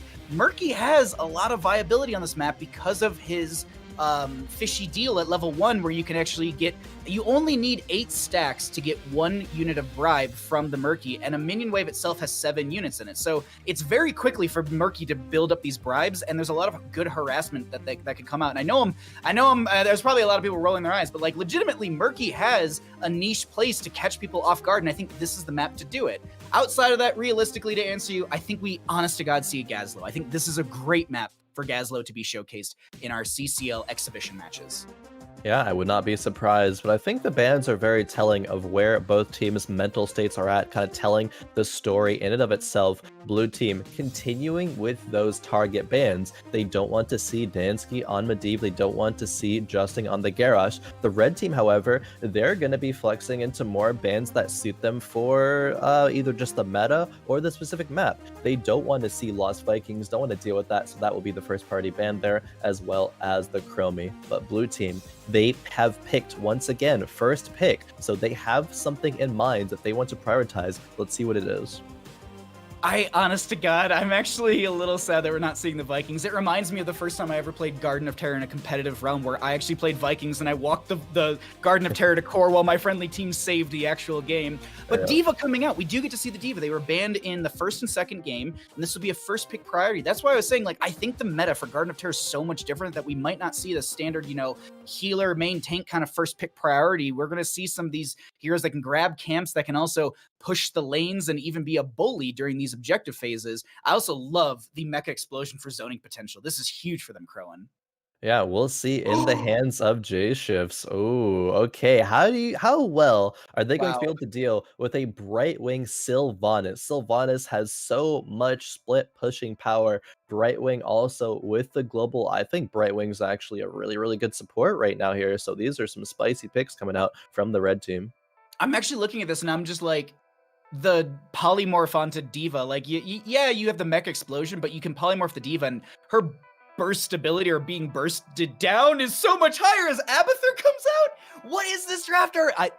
And it's an Allura Lunara. For anyone that doesn't know, Allura is known for their Ragnaros, but they're also very well known for the Lunara play. Like, it's up there in my mind, like with Enigmatic. Like when you think of Lunara, those are the two players that come to my mind. So I'm super, super excited to see this Lunara play with an Abathur as well. You have the Adrenal Overload, I believe is the name of the talent, at level 4, which gives you increased auto attack speed when you had a hero. That's on a Lunara. I just get so excited because I rarely get to ever cast her. Regardless, this will be Junkrat on the right-hand side, going to be banned out. And what do we have on the left? They could probably prioritize a tank here. Yeah, we'll see just in a few seconds. If it would be a tank, maybe it's going to be a Diablo or something like that ban. But okay, it's the Yrel. It's the opposing very, very strong solo laner. You don't want to be able to have that to match the Diva. The Abathur, though, coming out from the side of the blue team, are they going to pick a support on top of that? We did see, Sammy is the one to lock in the Abathur, and Banana is the healer player. They could, however, swap around, but Kyocha locking in the Illidan. Oh, baby. Okay. This draft. Oh my god! I've seen Mene right now. I've seen Mene play a little bit of Zagara in houses in the past couple of days, so Mene is going to be practiced on that hero. I have seen maybe a little bit of that devouring maw there though, but it's going to get less value versus an Abathur composition, so we may see the global presence. We have the potential for 3 globals right now between the Nidus, the Hunt, and the Brightwing phase shift, but okay, it will be a Diablo lock-in for Cattle and a Uther actually for Banana. Hypercarry Lunara in a sense, Diva does deal a lot of damage, but Khroen, this is a tankless comp for the members of our red team. My mind is legitimately blown right now. I cannot wait to load into this game. Like, I haven't casted Zagara, and I honestly think in over a year at this point. Like, I have not seen Zagara play ever. This is the most exciting game, at least for me right now. Like, I'm completely sold. I just want to get into this, and I want to see what happens. Like, Zari with an Illidan, polymorphing Brightwing. Ooh, okay. I lean into the red team here 100%, if that's already not clear. What do you think about the upcoming game? All right, so there is a bit of concern with the lack of frontline, I suppose, from the red team. They do have a Zarya, I guess, like frontline, you could say. When you traditionally look at tankless compositions that include a Zarya, it's like, okay, you're supporting something else. You're supporting a Vala if you're range, but now they can support, it looks like the Illidan. You're going to have phase shift come down the Illidan whenever he goes in, the Zarya barriers. So it's like kind of a little bit of a, how do I want to say? It's a little bit of a dip and dive kind of thing. Illidan goes in, when he's able to rotate out, the Zarya can take a bit of some damage, but like, where's the damage coming out from the blue team, right? It's mainly that Lunara and the Abathur clones, but we get into game number 3 here, our last game of this series. With J shifts on Diva, Allura on Lunara, Sammy on that Abathur, Cattle on the Diablo, and Banana on the Uther. And over on the red team, we have Mene on the Zagara, Kyocha on the Illidan, Dansky on the Sylvanas, Pitkid aka Justing on the Zarya, and last but not least, Heavy on the Brightwing. See if they can hoot on that Brightwing, as this is going to be liquid cooling for the Diva, something that was changed most recently, and it's such a strong talent because it really allows you to just be such more of a lane bully when you have the ability to hit one button and have your well value while you're in mech. As they rotate up, that's a Shadow Charge onto Dansky. They're going to follow up with the hammer to to stun them out from Banana, but they don't manage to find a kill. Pitkid able to provide some shielding and also some support from Heavy. Yeah, really good Heavy, actually timing on that polymorph, able to dissuade the Diablo from being able to get that flip over. But Cattle looking for yet another engage here. Will he get anything? Shadow Charge from Diablo. There's going to be, I want to say, Medallion used by Dansky as the overpowers there. The phase shift doesn't come out in time, and the red team is going to be losing, is going to be trading actually right there. Is this going to be Uther for Sylvanas, a trade 1-for-1 in our first major fight in top lane. Yeah, man, that was crazy. You cannot step to a full energy Zarya, especially with Feel the Heat there. Going to be dealing additional damage to enemies in that melee range there. So Justin doing so much damage, even continuing to siege in this top lane. Looking around the other side of the map here, we have Mene and Kyocha doing some mercs, but Cattle kind of everywhere, looking for some aggression with the Abathur hat. Dansky is going to grab this camp for top lane while Zarya and Brightwing will just continue to push things out. They're actually going to rotate over and help burn this down a little bit quicker as there's an invade onto this bottom lane camp. Kyocha not able to get this in time. Really good call coming out from J-Shifts and Cattle to be able to steal that away, forcing Illidan to spend time clearing that out, while Abathur is able to hat push out the bottom lane a little bit further, keeping that experience coming in for the friendly team, as they are going to be a little bit ahead with roughly a quarter of a level lead, maybe an eighth of a level lead. It's very minimal, but little things like this really start to add up in the later half of the game as PitKid continues to push up top lane with the help of this camp coming in, and Dansky maybe locking down the towers if they're able to get their black arrows up and available. But Khroen, is there a fight that breaks out, or is this just wave clear? It looks like it'll be wave clear. Cattle has been very aggressive in the early stages of this game, though, so gets the Abathur hat and then looks to charge in. Onto Justing, though, flips into the corner. Do they have enough damage, though? It doesn't look like they do, so Cattle actually getting aggressed upon by the red team. They can't keep pushing forward too much, though, as he backs out, but oh man, the damage, though, by this red team. Just looking at some of the talents, the one thing I want to know is going to be possession from the Sylvanas, looking to amplify their push potential by stealing away the enemy members' minions. They're going to utilize their black arrows right there to lock down the tower, amplify their push potential on this top lane forward as J-Shifts comes up. Mecha Explosion's ready to go, but they're not in really good position. There's going to be the polymorph to buy some extra time. J-Shifts will lose the mech, so they're not going to utilize that. Gets the big shot out. They're going to back off, and that will give them cooldown reduction on the mech recall, or at least to resummon it. Illidan on the objective phase with Cattle around as well. We'll see what happens, because this is such a split map right now, Khroen.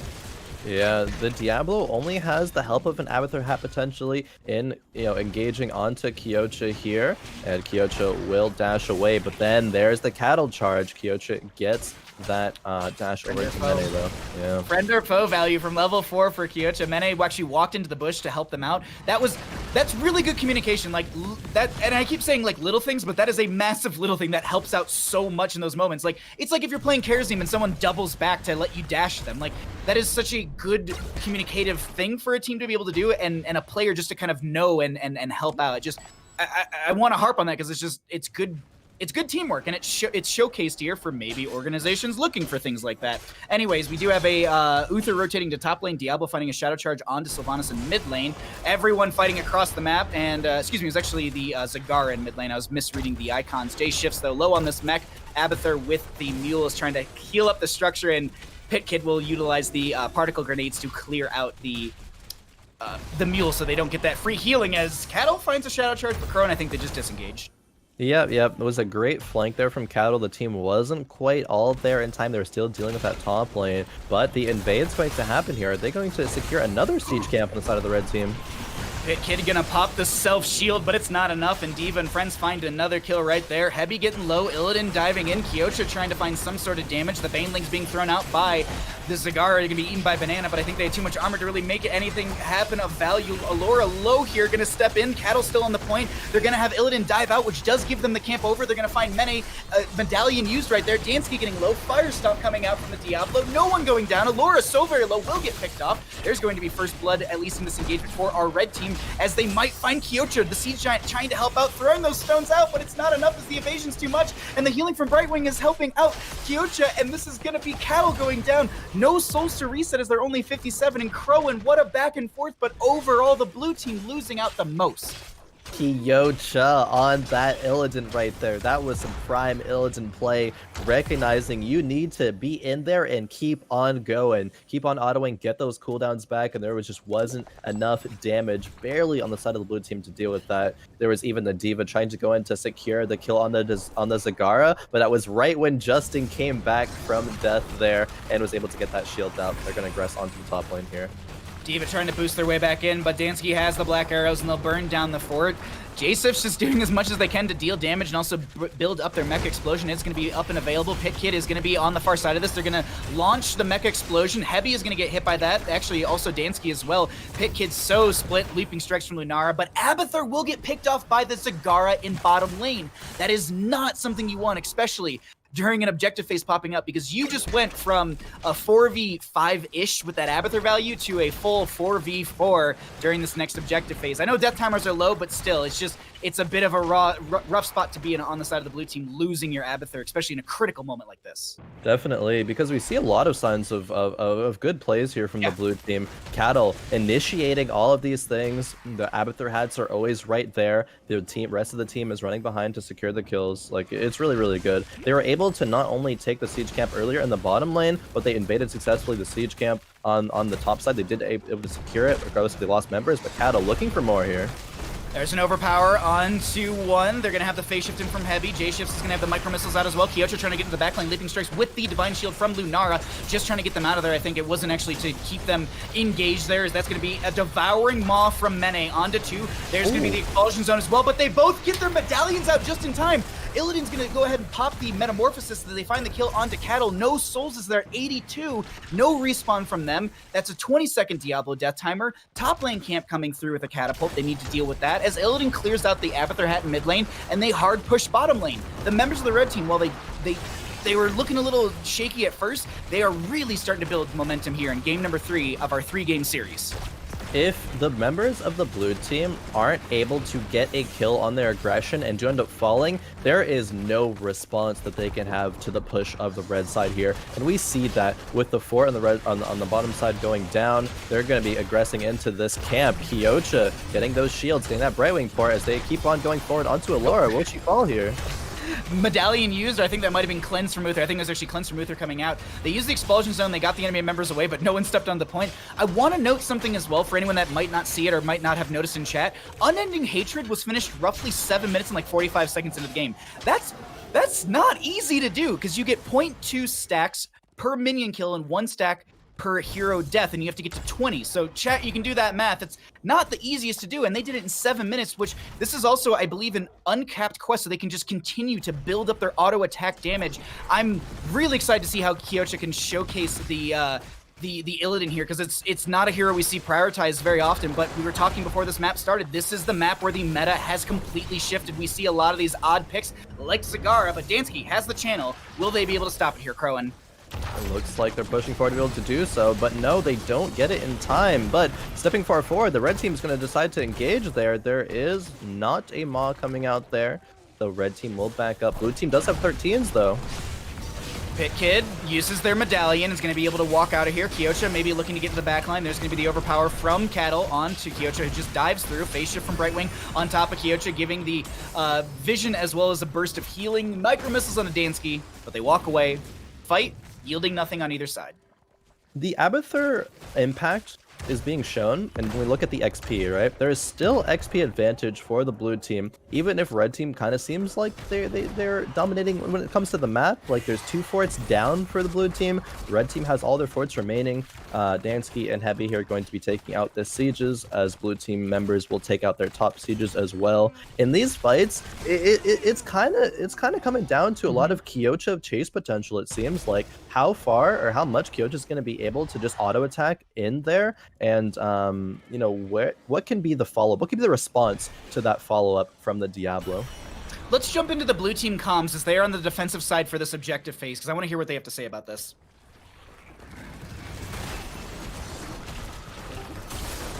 He said, I think. Nice exercise. We don't want to fight too long. I'm gonna copy Uther. Maybe we can turn. Can stand I stun him after. Nice, good stun. Nice. Memes. Yeah, we need to. Yeah. Clear. Oh, I kinda. maybe we can tell. Brightwing after he comes in. Okay, sorry. I stun after. I have a stun again. Ah, two Uthers. Actually, OP. I heal you once. Okay. Yeah, Clear mid and top. Yeah, so now they are doomed. They have no more objectives. I'm hatting Diva. Yeah, that's probably. Yeah, actually, this is a really good fight, right? Yeah, We and get, it was the. Khroen, the communication coming out from them is really, really good right there. Like, that bottom lane defense was so well played. Like, I don't know, like, I'm actually a little blown away. Like, it's just, and it's very minimal shot calling, at least from what I was understanding. Like, it's just like, stun, I'm here, I'm doing this. Like, I love that kind of stuff, because it leaves so much open for the players to well, focus on what they're doing because they're not hearing constant stuff in their headphones, but also it gives them opportunities to say things themselves. Like communication coming out from our blue team right there was really well played, and they stave off quite a bit of siege coming out from the red team during an objective phase, and they're going to find themselves a 16 talent tier on top of this with that advantage. Yeah, there is such a thing as cluttering comms, saying too much of your information that could be, gone without. But they were just calling, I have stun after this, calling their CC, even said there, a little bit after the fight was, oh, your 2 Uthers pretty OP here. And it seemed very, very strong there, especially when it comes down to locking an Illidan down. You're going to have Diablo, with all his CC, double Uther stun after that. It was, I mean, we saw the impact of it in that fight there. There's going to be a stun right there, and Unstoppable's used on Pit Kid as they're going to just try and back off, as I believe that was from their shielding talent from level 13. I might be wrong on that regardless. Personal Barrier grants Unstoppable for 2 seconds. Yes, level 13 from them. 16's up on both sides, and Siege Giant's cleared out, but top lane needs to be defended. It looks like Abathur will be the one to go ahead and take care of that. Yeah, Abathur Hat's going to. I mean, most of the camp's actually already cleared out. Just the spell power granting minion that is left alive. 6 teams have been now achieved for both teams here. But if the team fights are any indicator, the blue team kind of has the advantage here. So what does red do? They go for the siege when possible. They take this opportunity to aggress onto that fort. But Dansky, though, he has no more E, and he gets taken out. That was a really good shadow charge from Cattle to be able to lock that down. They're going to follow up onto Kyocha. They get the metamorphosis from the across the map, and they're gonna dive onto J Shifts, who will lose their mecha form. They're gonna roll away. I don't know if they have concussive blast. I didn't look and see, but they either have they still have the big shot to be able to deal some damage, and they're chasing in. That's gonna be a phase shift from Heavy, trying to keep some of the members alive. But Pit Kid is so very low. They pop their personal barrier, but Cattle wants the kill. They have the souls, and they're gonna go in for it. That'll be 2 kills in favor for the members of our blue team, as Kyocha's just trying to survive through this. But I don't know if you make it through this one here, bud. Allura has the damage for that one. Heavy has some damage over time on them applied from Allura, who's trying to find the damage, and they're gonna find a triple kill for the members of the blue team. Oh man, that was great there. Really, really good initiation by Cattle. And then boom, as soon as Illidan actually finds a window to go in, there's the stuns there from Banana on the Uther. Allura pumping out so much damage in these fights. She is top damage currently and will probably remain to have that as being, the Lunara and the prowess that she is displaying here. Garden of Terrors through all 3 lanes. For anyone that doesn't know, the Garden of Terror will spawn up as far as your minion wave, so that's why you're seeing in top lane it be a little bit further back in comparison to like Tomb of the Spider Queen. The Spider Queen will descend as far up as the enemy minion wave or the closest structure. So if it was bottom lane, there was no wave, it would have basically just landed right where the Garden Terror is now and started to siege. But this is also the difference. The Garden Terror doesn't slowly lose health over time. Tomb of the Spider Queen, it does. Gonna lock down the tower with the potted plant, and that also will stop it from dealing damage out. The enemy team will be able to clear that out. J Shift's gonna pop the mecha form. That's gonna force back the enemy team, and they should be able to get this keep. Khroen, can they end game with this? It doesn't look like they're going to be able to end the game here. They are not level 20s quite yet. If they were, it might be a different story there. But they're going to be satisfied with getting that keep. The use of that mecha explosion there from J-Shifts is really telling that they are willing to just, push them off for the keep, rotate out, look to get 20s. But this is Red Team's opportunity right now before the 20 talent tier is achieved. Cattle trying to work their way out is going to get the Shadow Charge onto one. Kyocha is going to get bopped around by J Shifts, and they're doing their best just to keep the damage out. Self-cleanse was used, or that actually might have been an Uther cleanse. Either way, silence will be there. They don't have the mech explosion. They're going to get the Divine Shield as Illidan continues to dive in onto them, and the Divine Shield keeps them from getting into the Devouring Maw. That's a lot of banelings from Mene as the Apocalypse comes out from Cattle as there's leaping strikes from Lunara. Allura going to find a kill right there. Mene going to go down. Pit Kid is going to find a Diablo in their face from the Hellgate, and that's going to be triple kill for the members of the blue team. Now we could see a game-ending push here. 3 members down, only a Brightwing and Sylvanas remain for the side of the red team as blue is marching towards the core here, Baha. Seems like they'll be able to end game. They have a Brightwing and a Sylvanas. Leaping strikes coming out from Lunara to deal some damage over time onto the core. This is Diablo looking to just burst down Dansky, and they'll find that kill. Heavy gonna go down here as well. Another Shadow Charge. They do have these polymorphs coming out from the core, as this was a defensive measure added in with, I believe, our last Nexus anomalies. Either way, though, this will be the members of the blue team taking 1 game in our in our 3-game series. GG, well played. GG there. There was a lot of improvement shown from game number 1 to game number 3 from our blue team, and that is what you love to see in 3-game series like these. Players, if you lose game 1, identify what went wrong, make sure to have some improvements in game 2, and then actually even winning game number 3 there. Red team, they played really well. They had moments where they shined in the last game, but it was just so well executed by Blue there. Cattle with his constant aggression, it was just not being able to deal with. Banana on the Uther there, I think had some really, really clutch divine shields. Overall, just really well played there. I absolutely love this game, and you said it for the last game, and I'll point it out for this game. Allura with the highest damage in the game, 56,000, 6 kills, 9 assists. Very well played from them. But overall, these 3 games, I think we saw a lot from these players. Sammy was showcasing a bunch of different heroes. We are going to be seeing Banana showcasing everything else. But let's actually dial things back a little bit. Let's actually get a bit of an interview going here. We can go ahead and take a peek at our red team roster and let you know who we're going to be seeing from said roster for our upcoming interview. We just saw that red team overall won the series. We had Dansky, Kyocha, Mene, Pipid, and Hebi. We are going to be seeing Mene, coming in just a second, and they will be the interviewee for our first set of the day. I'm very, very excited to ask them a couple questions here, Khroen, but we'll get them in just a second. Any sort of other thoughts on this Garden of Terror game? I mean, all the thoughts I think were already said. I'm excited to get underway and start asking Mene some questions here. Oh, actually, I guess we'll be in the moment. I think from that Garden of Terror game, it was a map that you generally see go very, very late. But Blue team actually able to after a team fight, recognize we can just go core here. It didn't go to like the whole level 24, 25 like we sometimes see on Garden of Terror, but just some great recognition of how you're able to approach the map there and how you're able to execute your win condition. Yeah, the other thing so at this time we do have Mene ready and available with us. They are in our channel, so we'll just get them unmuted, and we might have a Discord thing that we might have to adjust first. But let's talk a little bit about talents. Actually, no, they're unmuted, so I think we can get into the interview with Mene. Congratulations on your series win. How are you feeling there? I'm actually super disappointed. Wait, did you say a little disappointed? Yeah, because we lost the game when I'm playing Zagara, and that's hurting. Like it's, I'm supposed to have like 100% win rate on this hero, so yeah, feeling pretty bad actually. So I want to I'm sure Khroen has questions for you, but I want to ask one right away. Did you go into Garden of Terror with like the Zagara already in mind, or was it based off the enemy team's draft? So basically, like my team said to pick towers, but I completely spaced out and I said garden in the map pick, and then we decided to let them pick Abba and to go like 4-man pushing and let Kyocha double soak. Zagara wasn't like the main idea, but it become like a good pick, against Abba, and yeah. So. Oh, it was really, really cool to see that. Khroen, do you have any questions for Mene? Yeah, I guess going back to that Garden of Terror game, we saw the ability of your team to push with the Zarya there in team fighting. It was kind of about Kyocha, being in there, how he was able to approach the team fights. What was your team's kind of like execution in terms of your win strategy, and kind of like why didn't that come to fruition? Like, what would you have changed differently about how that game's pacing went?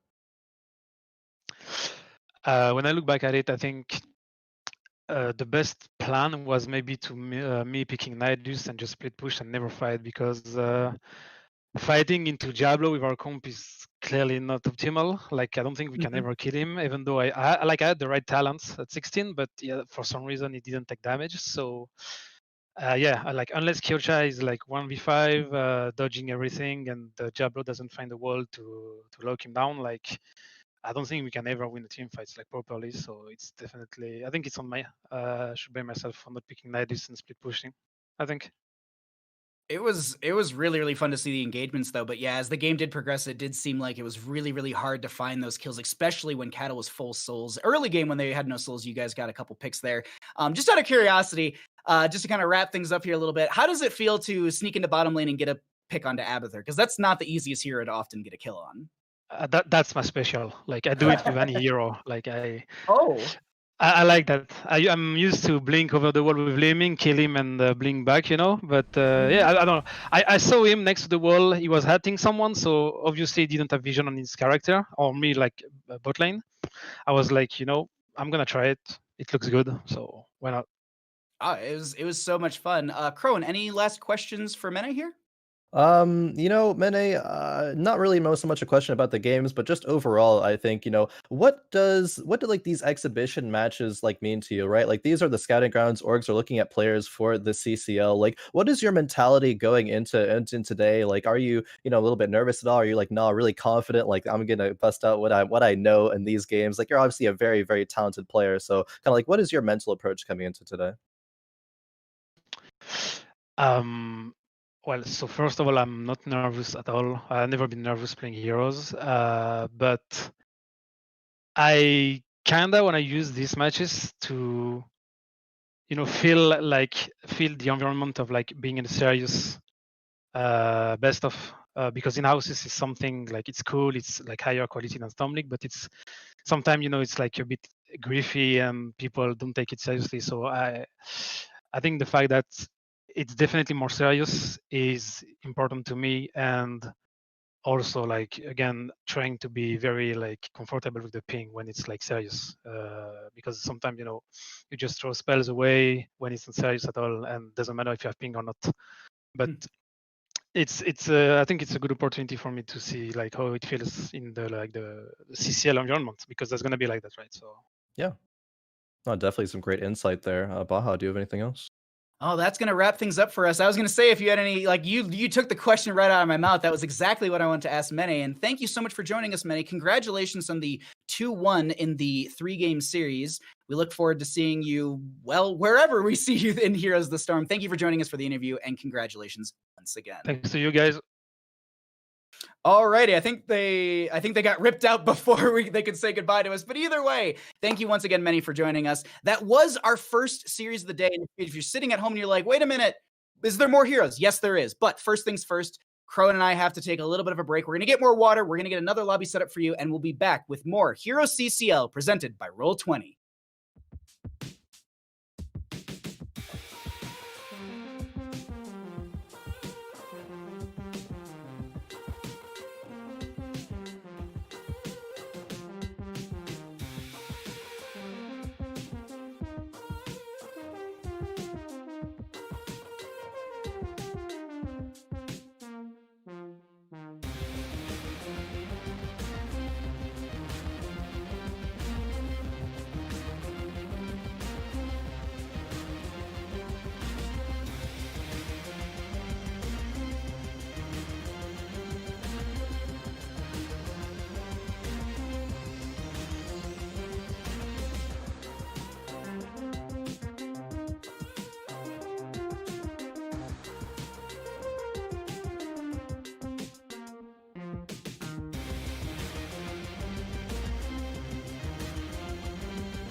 Welcome back to Heroes CCL. We presented by Roll20. My name is Bahamut. We are joined by Khroen. How are you doing, my friend?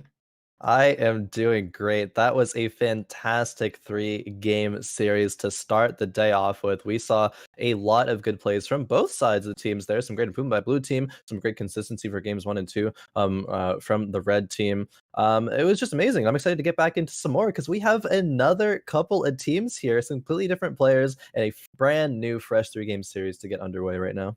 Fresh 3-game series. It's like when you peel back a fresh banana. And we can go ahead and take a peek at the rosters that we're going to be seeing for our second 3-game series of the day.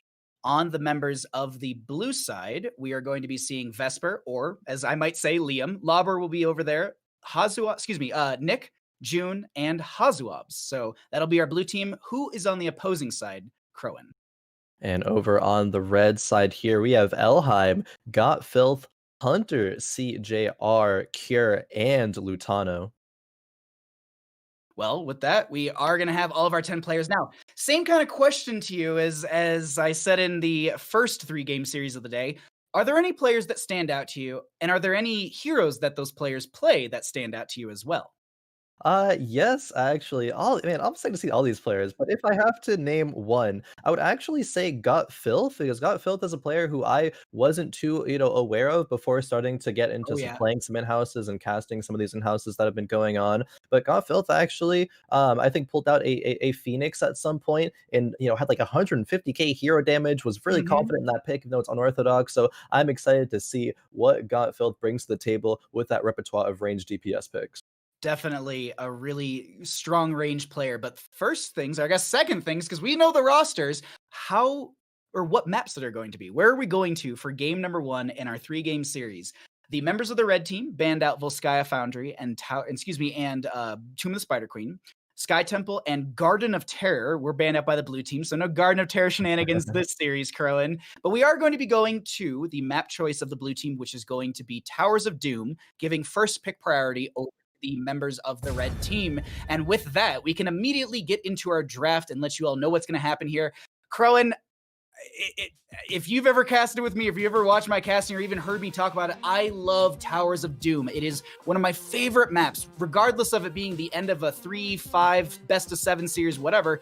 Towers of Doom in general is just so much fun because you have these Viking moments. You have this split pressure with Abathur or Samura, or you have a roaming Zeratul or Valera. There's just so many cool things on Towers of Doom, and the other best part for me at least is the game doesn't end with just one big core rush 7 minutes in. You gotta play the map to win the map, as Vikings were already banned out. Baha, we are kind of one alike in the mind of that Towers of Doom is, I think it's actually by far my favorite map in Heroes of the Storm. I absolutely love Towers of Doom for a multitude of reasons. One, you mentioned, it doesn't just end in one core push. It has to be a methodical style of play, playing over those shrine captures, the posturing there, controlling all of those bell towers. I think some of my favorite plays that I can say this map are seeing how well people can control the bottom fort or bell tower there and see, how they approach the defense, how the opposing team approaches the retake of that. Because if it's, I don't know, there's just so many ways that this map could go, and the merc pressure and stuff. It's just, I'm gonna love seeing what these teams do here. I can't tell you how many times I've casted this map, and it's 23-3 or whatever, and the team with 23 ends up losing so many shots, and it comes down to a on-the-wire boss or on-the-wire single altar phase. It's just such a fun map, and I'm excited to get into it as we have a Abathur and Chromiban on the left-hand side, a Lost Vikings and Diablo on the right, and they're going to snap up the Yrel immediately. For anyone that doesn't know, Yrel is like the spice of Liam or Vesper. They play it so well. They're known in the Heroes of the Storm community for being such a strong Yrel player, if not one of the top-tier Yrel players. So Kier's going to steal that away, and then it looks like we have a Diva coming out. You were talking about this, Khroen. You were talking about this matchup in our previous 3-game series. not only this matchup, but usually we will see D.Va being the one that is picked first, and Yrel is going to be a response there. However, interesting thing to note, Kier actually thinks that D.Va is very overrated. Kier doesn't like D.Va at all, so it makes sense that Yrel is the priority there. He thinks that D.Va kind of just like falls over and can't do anything, especially when it's going to be able to be locked down and bursted like we might see from this Garrosh and Li Ming pickup from the red side with CJ or Hunter CJR and Got Filth. That like we loaded and I was like, who is Filthmas? And I think they changed their Yeah. name. But still, like, you were noting their Phoenix play earlier on. It was like a Tomb of the Spider Queen game. I've seen Got Filth on so many different maps and different leagues and whatever you want to call it. Their Li Ming is something to be feared, and I'm super excited about this. But on the opposing side, we still have to respect that there is a gray main potentially played by Hazuabs, which that's a lot of mechanical prowess coming into a hero that I personally think is so. I'll honestly say well balanced. I think Grey Main's pretty well balanced because they're not overpowered. They don't always win the 1v1. They can get punished sometimes, but they can also like. I think he's just a good malleable hero for any sort of draft because he fits in anywhere. You and I were talking about this yesterday. But Stukov to be banned on the left hand side, Medivh on the right. What are they going to go for here on this blue side, Khroen? I actually think that there's a potential for blue team to take away Malfurion, because if we look at healers that are good into the D.Va, it's going to be Stukov, which blue team banned out, and Malfurion, which not only synergizes very well with Garrosh and Li Ming, but is going to be great to throw down those roots. So when D.Va hops out of mech, she'll be instantly rooted there, and going to be able to be taken out very quickly. What are we going to see here, though? Okay, it is the Brightwing instead, though. So Malfurion, I think, might be what we're looking at for the side of the red team now. Khroen, do you think that, and maybe this is just situational, I'm curious as to why June's going the Brightwing. Maybe it's just to deal with the Gera. Deckard Cain, like, I don't know why Deckard Cain wouldn't be a priority here. I know Ruby was nerfed, but Ruby doesn't make him not viable. Like, Ruby was only nerfed by 10 seconds. That's really not that big of a deal. It still is, I would say, the vast majority of the pick. I think it's either shield potions or Ruby is what I'm seeing, and it's probably like an 80-20% on those pick rates. But the Brightwing I'm very interested to see, because it's not really a hero that was prioritized much in many metas and is starting to come out here. I'm excited to see this. I really am. But Ana and Raynor will be picked up on the right-hand side. Ana with the nano boost into Li Ming. That's devastating right there. And good siege and sustained damage from Raynor.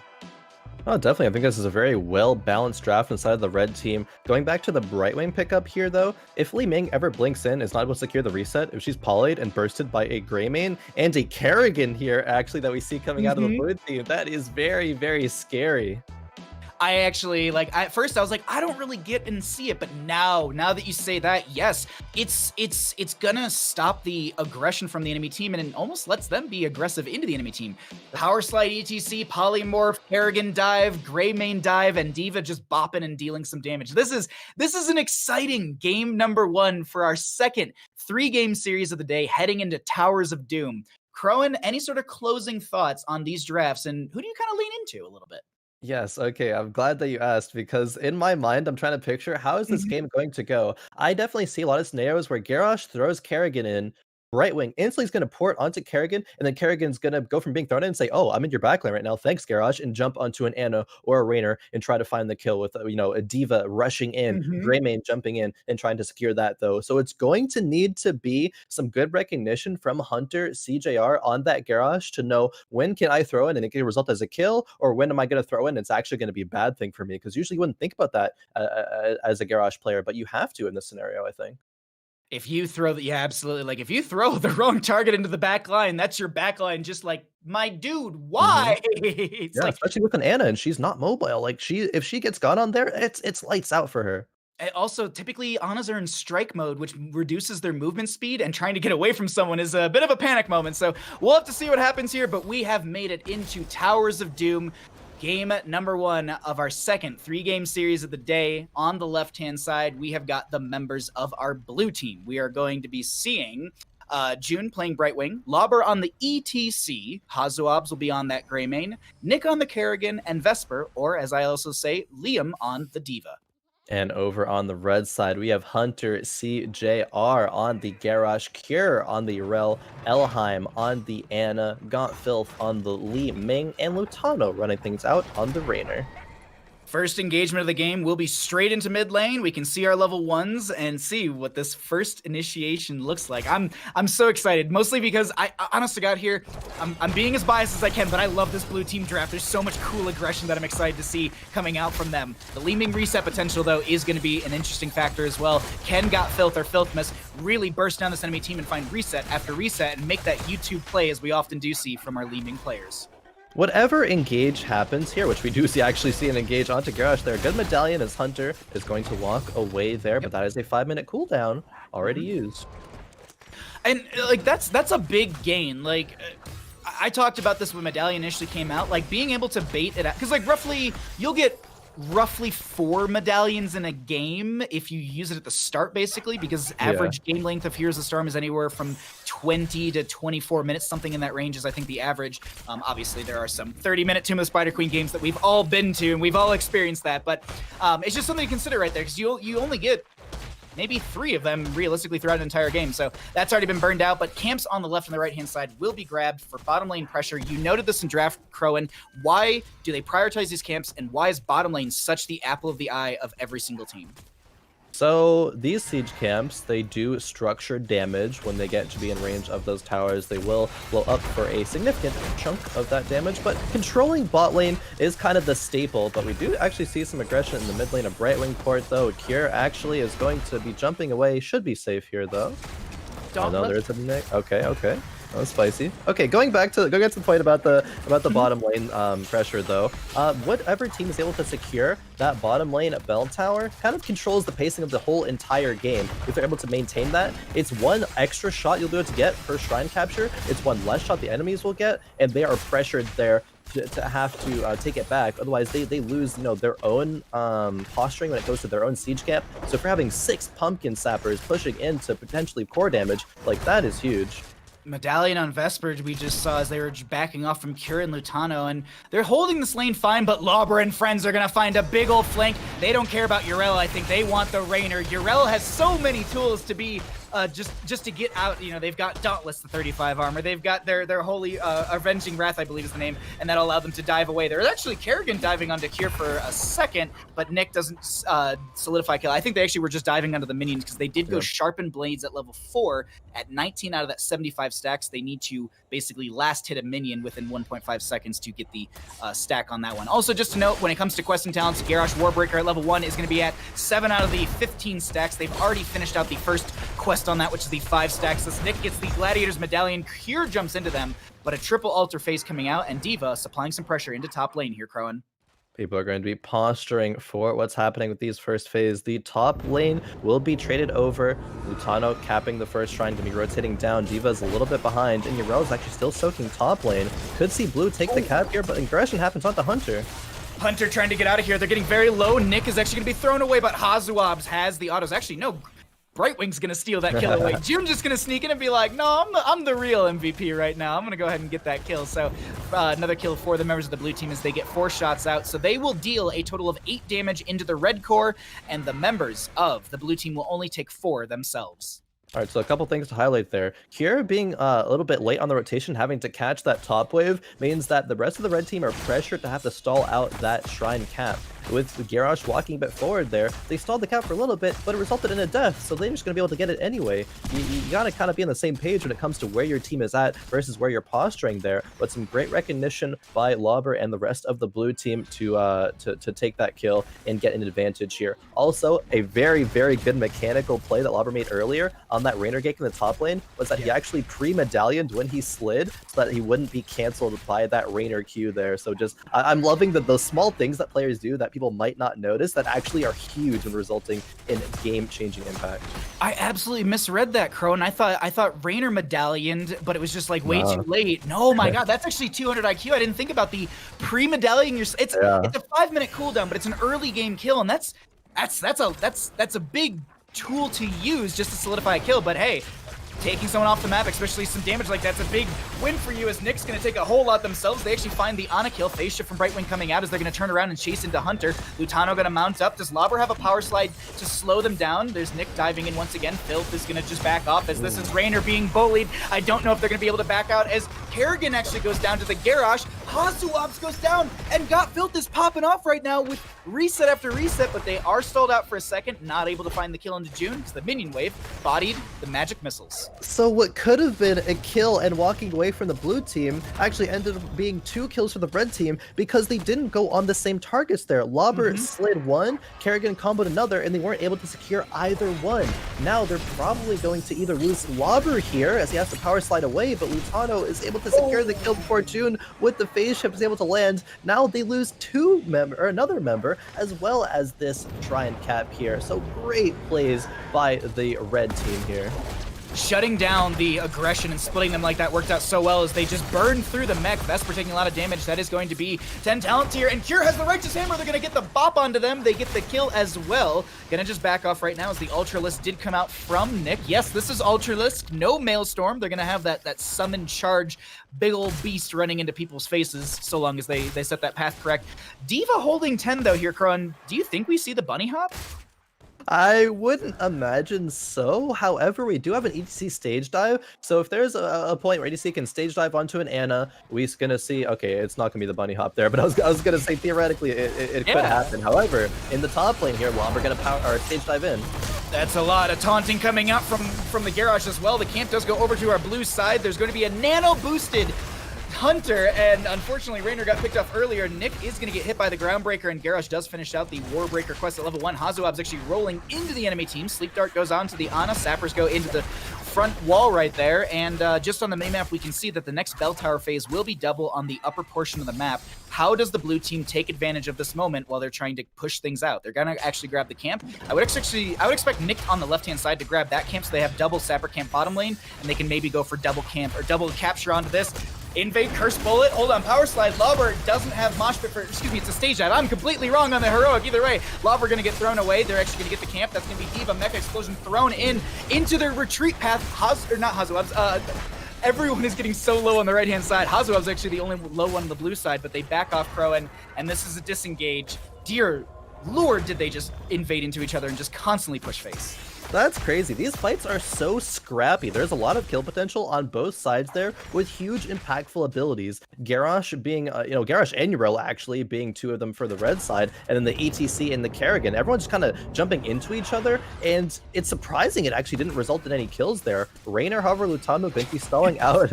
A little bit of cheeky Raynor's Raider play, but Nick said, no, you get back here. A little bit of StarCraft, a little lore action going on there, but it will be a trade when it comes to these shrines. So it's 28-28, kind of an even at the end of the day. 4 kills to 4, even XP, even tower shots. I'm liking this. Wow, the polymorph from June as that. If Hunter got the Groundbreaker, I think that could have actually been a potential, because they would have been able to walk up and potentially toss. I think they had it off cooldown. Kira's going to try and get out of here. Does manage to do so with their Avenging Wrath over the wall. He's just going to pop the I can't remember their W. Either way, they're just going to go ahead and just pop that to be able to get a little extra shielding on themselves with the Dauntless from a level 1. But I think our next Bell Tower phase is single. If it is, I'm just trying to watch the minimap. Actually, Graven and friends are going to maybe dive onto Hunter right now. The healing will be good enough, I think, from Elheim.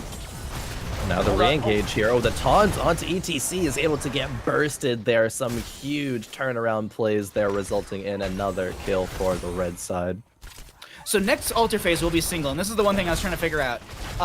Whose comms do you want to jump into for that one? Because you were noting it's pretty even between both. Do you want to look at the red team or the blue team? Because both of them I think could be really interesting. I'm curious about blue. I'm curious how this Kerrigan is approaching team fights. Now so when that's announced, we'll go ahead and jump on into those blue team comms. But for now, we're gonna hang out. 3 seconds. She's slowed. Yeah, I'm looking on Ana as well. Wait, can we get a tunnel? Staging on her. Yeah, Raynor. I have Ana after. She slept me. Reach. You got Ana? Go Ana. Poly. I can get her. Nice. I can slide this. Let's go over the wall. Poly. Yeah. Should be us now. 10 seconds. If they walk up, we kill. 2 seconds slide. 2 1. I will cap. Look on Leming maybe. I gotta go soak. Yeah. Yeah, nice. you're all soaking. Yeah, you in a bit. Bullet in 10. Yeah, I gotta grab soak though. Can we one-shot this or? No, I don't. They don't have a support, but last time it was. I don't think so. I think too much wave pressure. Really good comms. That was the production was actually quicker than me on that one. I just kept talking. I was like, oh wait, we're in comms. Anyways, so you all got to hear. That was really, really good communication coming out from our blue team. Yeah. Like, we want to be here, but I need to go soak, and I need like that's just. You were talking about like clear comms. Those are really, really good clear comms, but it was just like minimal. It was like, I got to do this. That's it. It's not no filigree and all that. Like, I'm going to go to this lane. It's just got to get soaked, go. Yeah, definitely. And even just like looking at the engages there, calling out what they're able to find, if you know, so that the team is able to follow up on that. Even like the call out from Liam, like, yeah, okay, don't worry about over securing this kill. Like, I got this kill. Like, I'm going to be able to finish it. The confidence there to call that out, be correct, make sure the rest of the team's on the same page there. Just the activeness too. Like, it wasn't cluttered, but it was with, you know, you can say things kind of in like, okay, I'm going to do this, or like with the intensity of how that play was going to happen. And I just love that from the blue team there. So huge benefit from the comms. They're going to go ahead and just continue to hold over bottom lane as there's a power slide knocked back from Lutano. They have a lot of damage into Hunter, but look at Nick as they're going to throw the Ultralisk scalp. They miss the target with that one. They're going to pop their stasis with that Chrysalis, and they stay alive for now. Filthmist is going to get the Nano Boost, trying to find some damage here as Cure's looking for a flank, but everyone on the blue side is disengaging. June's going to be able to get the blink heal into the friendly members, so they just clear that distance away from this Li Ming, and Filthmist will lose out. Oh, wait, no, re-engage with the stage dive coming out from Lobber. Hunter's going to be the target. D.Va going to be bopping a couple members around, but this is Lobber so far, splitting the Garrosh away from the friendly team as the double altar phase will be coming out, and with the single kill they got, I think they can go for both. Yeah, there's going to be the cap in the bottom lane really quick here for the blue side. They're going to get at least one, probably two. It looks like they can't invade into the red side to get that top right, but they will at least get their top left there. And man, the D.Va was kind of just like 1v4 in the back line in that last team fight, while the rest of the members of blue side were able to take out the Garrosh. A little bit of aggression in the mid lane here, but Kira's going to be able to walk to safety there. Yrel, not an easy hero to take down. Bottom lane, we do have D.Va boosting out of that as they were putting some pressure onto the fort. Let me just see really quickly. We have 33 seconds on the right siege camp and 50 seconds on the left. So no prioritization onto those, at least just right now. They might actually just look to push in the lane with the wave that they have. I'm just watching Minimap trying to figure out their posturing for this one, and seems like they're just going to back off right now and maybe look for a catch onto the enemy team. It's hard to tell what they're trying to do right now, as they're just kind of backing off, not even really soaking. Eventually, red team does have to feel the pressure because they are behind in shots. Neither team was actually able to take out the fort on either side yet, but the walls are down on both sides here, and the fort is about half on the side of blue, and a little over, like, you know, 2/3, I guess, on the side of the red. Red team is, however, pressuring here, getting a little bit more poke damage, and they could actually get this once they see that blue team is doing the mercs on the top end here with Hasuobs. I want to just point out really quickly, I really like that June went into Curterize at level 16 for the Brightwing, because you now are going to be reducing the enemy member who's polymorphed armor by 25, and just that gives you so much burst potential with the Greymane, with the Kerrigan as well. So this 16 talent tier spike might be even bigger for this blue team, as it's 6-5 and kills, 17 up on both sides, double altar phase in the mid and bottom positions, as the Raider is going to be providing some vision here. Khroen, right now though, I think it's wave clear and a little bit of that tense setup time. Yeah, and Cure able to make the rotation kind of in time here, is going to be able to match Liam there.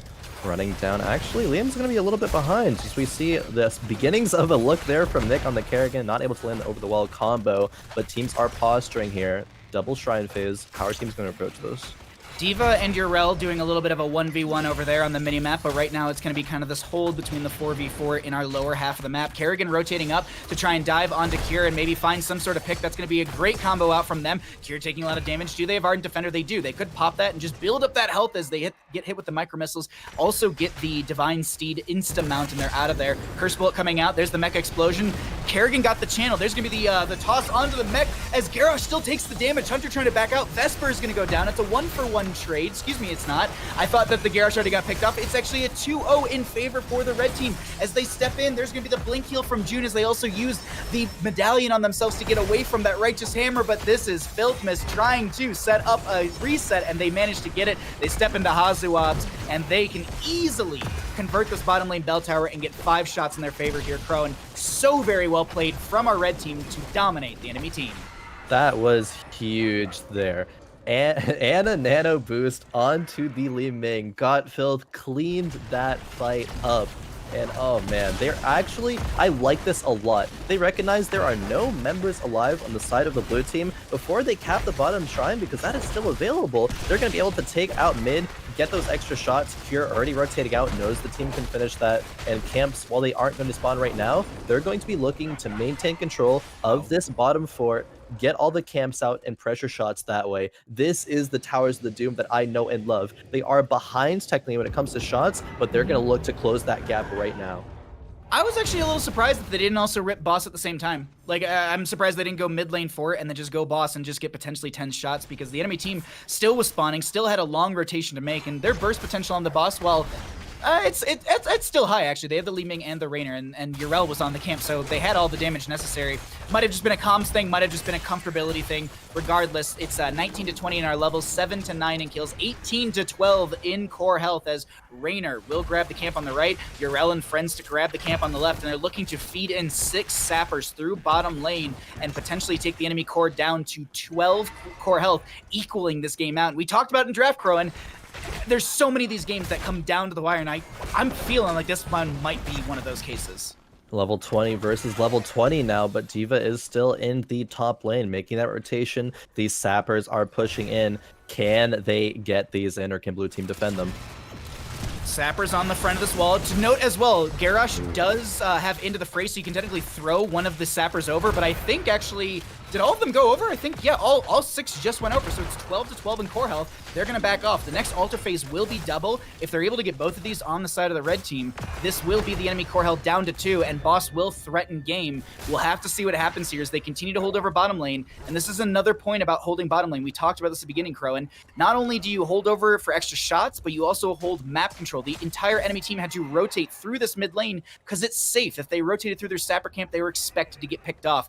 Really well played, but this is the tense moment as it's a double altar phase. They have to find a way to push through here, blue team, and they're getting some positioning here. This is good. The red team is showing some respect here. They know the damage blue team can dish out, as there's a slide down onto Garrosh.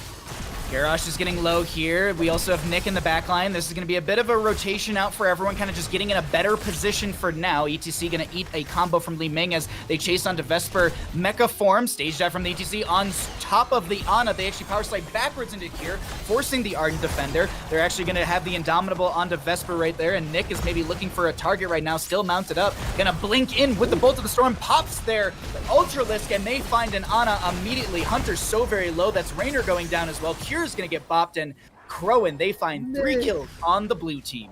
Nick on the Kerrigan there. That was some big play-making ability there on the flank, recognizing I can both instantly burst this Ana. My team's going to follow up, and I am not in danger because you have that level 13, that Chrysalis, to make sure that you are safe. This is really back and forth here. Oh man, I'm loving these. Some just amazing playmaking from both sides here. This is why I personally love Towers of Doom, because it's such a great back and forth map. You can see Li Ming on the mini-map hovering around the boss right now, as ETC is actually going to power slide in, and they scout this out, but there's a massive repulsion from Li Ming. Power slide onto this Garrosh, and the Cursed Bullet will set up and solidify the kill as Kerrigan actually gets that last little bit of damage. They turn around and say, this boss will end the game for us. You only have a Li Ming with a repulsion. I don't know if you really want to take this action. Kozlow's going to go ahead and 1v1 into them. No, they actually back off. Stage dive from ETC on top of the boss again. And Khroen, this is looking like game number 1 in our 3-game series, going over to our blue team. GG. Well played. GG, exact core lethal there. The winning of that team fight, taking back the forts, making sure they recognize the win condition of, okay, we can cap both of these, go to boss, they still have members down, and win the game from there. That was super well played by the blue team, recognizing that and executing upon it. This is one of the many reasons I love Towers of Doom, because there's just so much, like, one bad play for a team can spell disaster in a sense for them, but it also could be the door for the opposing. It's just, I can't tell you how many different times I've seen this game just like, oh, it's this one team. They've got momentum. They've got every single fight, blah, blah, blah, blah, blah. And then on a dime, it switches on them. Want to point out also, June on the Brightwing with 68,953 healing in comparison to the opposing side, Ana, with 37,144. So I was talking about Brightwing, and I was like, I don't know, maybe Decker Kane. I'm going to shut my mouth, because June showcased how well Brightwing can work in the current meta, and especially in this draft right now. Khroen, a really fun game number 1 for our 3-game series to close out the day. Oh, definitely. I agree with you though. I think Deckard Cain was a very viable option. I was kind of surprised not to see it as well. But June showing that not only can you go to Deckard Cain as a good pick, but also the Brightwing there. Some really good value on those polymorphs. Some great healing there. Because if we look at the numbers that you just said for Brightwing, 68,000, nearly 69,000. Anna only had 37,000 there. So we see a little bit of discrepancy in those healing numbers. The fights, the game was really back and forth. There were moments of greatness from both sides there, though, but there was a few standout plays, I think, when it comes to actually every single member of the blue team had a standout moment. If I'm thinking about it, June had some really good phase shifts there to save multiple members. Nick at the end there on that Kerrigan securing the Anna kill, like that was my like MVP highlight moment, I think, of that game there. There's so much to talk about there, Baha. Do you have any moments from game number 1 there? Honestly, I was so surprised because I heard the Bolt of the Storm noise, and then I watched the Ultralisk like point blank hit them, and then they just like were eradicated. They were just decimated. It was just, I've never seen a Kerrigan do that before, and it was really, really cool. Honest to God, it's still the blue team for me. Like Diva had a lot of really good zoning mecha explosions. Like Mecha Explosion doesn't have to get the damage. It could just zone the enemy team. And there were a couple that were, thrown onto the far side of the engagement. So that way the enemy team had to take an awkward sort of rotation down and around or double back into the enemy team. So a lot of really good moments coming out from Vesper. I will say this though, Got Filth or Filthmas played an amazing Li Ming. Not to take away from that, because both the Greymane and the Li Ming were like, there was roughly, because I think if I remember correctly, it was like 58,000 versus 59,000 when it came to heroic damage. So Got Filth and Hazuabs on opposing sides really putting up those numbers, and just a really well played game number 1 in our 3-game series. But we're getting ready for our 2nd game already, so let's let you all know what that is going to be looking like as we go ahead and take a peek at what our maps are going to be. It looks like we are having Battlefield of Eternity for game number 2, and this will be the map choice of the blue team. Anyone who's wondering, this is typically when you lose a game, you either have map pick or first pick priority. Since the red team was the losing side, they opted for first pick, and the map choice goes back over to the blue side. So if anyone's wondering how that's all decided and everything else, at least for our game number 2 and game number 3, that's at least the way it goes. But we're going to get everyone loaded into this game, and we'll get ready for Battlefield of Eternity in just a second. I want to go back and talk more about Towers of Doom here, because I think there's so many things that we skimmed the surface on, because Garrosh, while they did get picked off and while they were on the losing side, they had some amazing groundbreakers and Warlords challenges and just setups and harassment that they could bring to the table, and just that tankiness was awesome coming out from Hunter.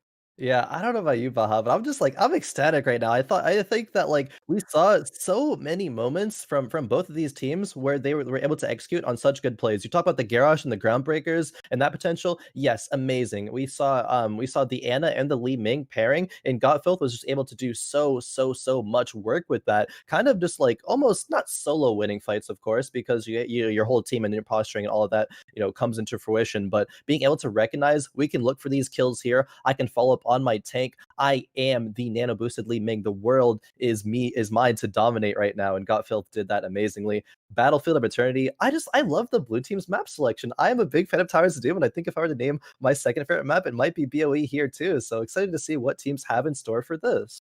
I have to agree. The Diablo-based maps are some of my favorites. Like if I had a top 3, it'd be Infernal Shrines, Battlefield, and Towers of Doom. Yeah. At least in regulation map pool rotations. If I had my own choice, I'd make everyone play Blackheart's Bay and Haunted Mines, because why not? But either way, no. Realistically though, it's just the drafts that you get from all 3 of these maps are while you can say yes, there are meta standard drafts for these maps, there's also a couple oddities that are picked up, and there's some niche heroes that you can definitely go for, and that's where I really, really like them. Like Towers of Doom has the Vikings and Samuro and Abathur and all of that.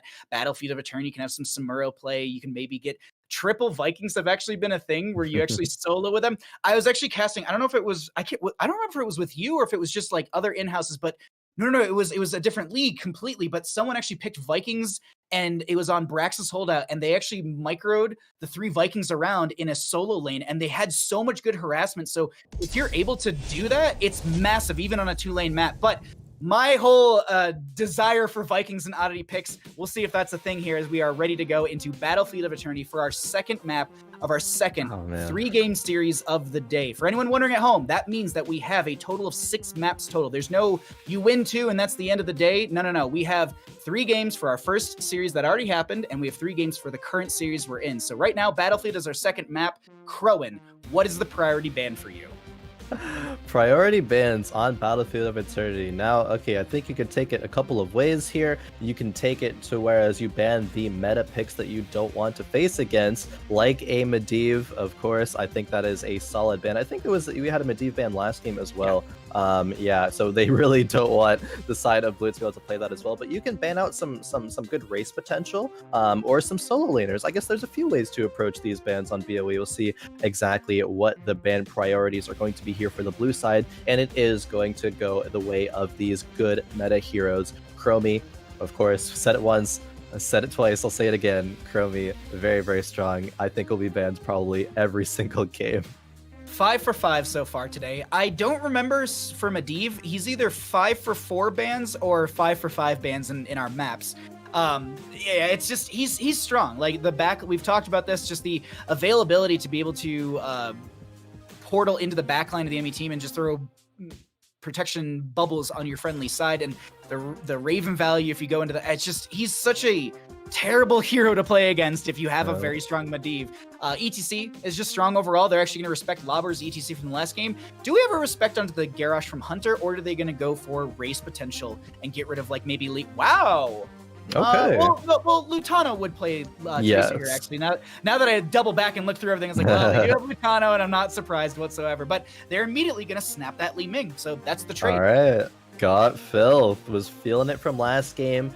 Didn't win, but maybe needs a little bit of that redemption. Will the Ana be let through, though, or will Blue Team be forced to pick that hero up?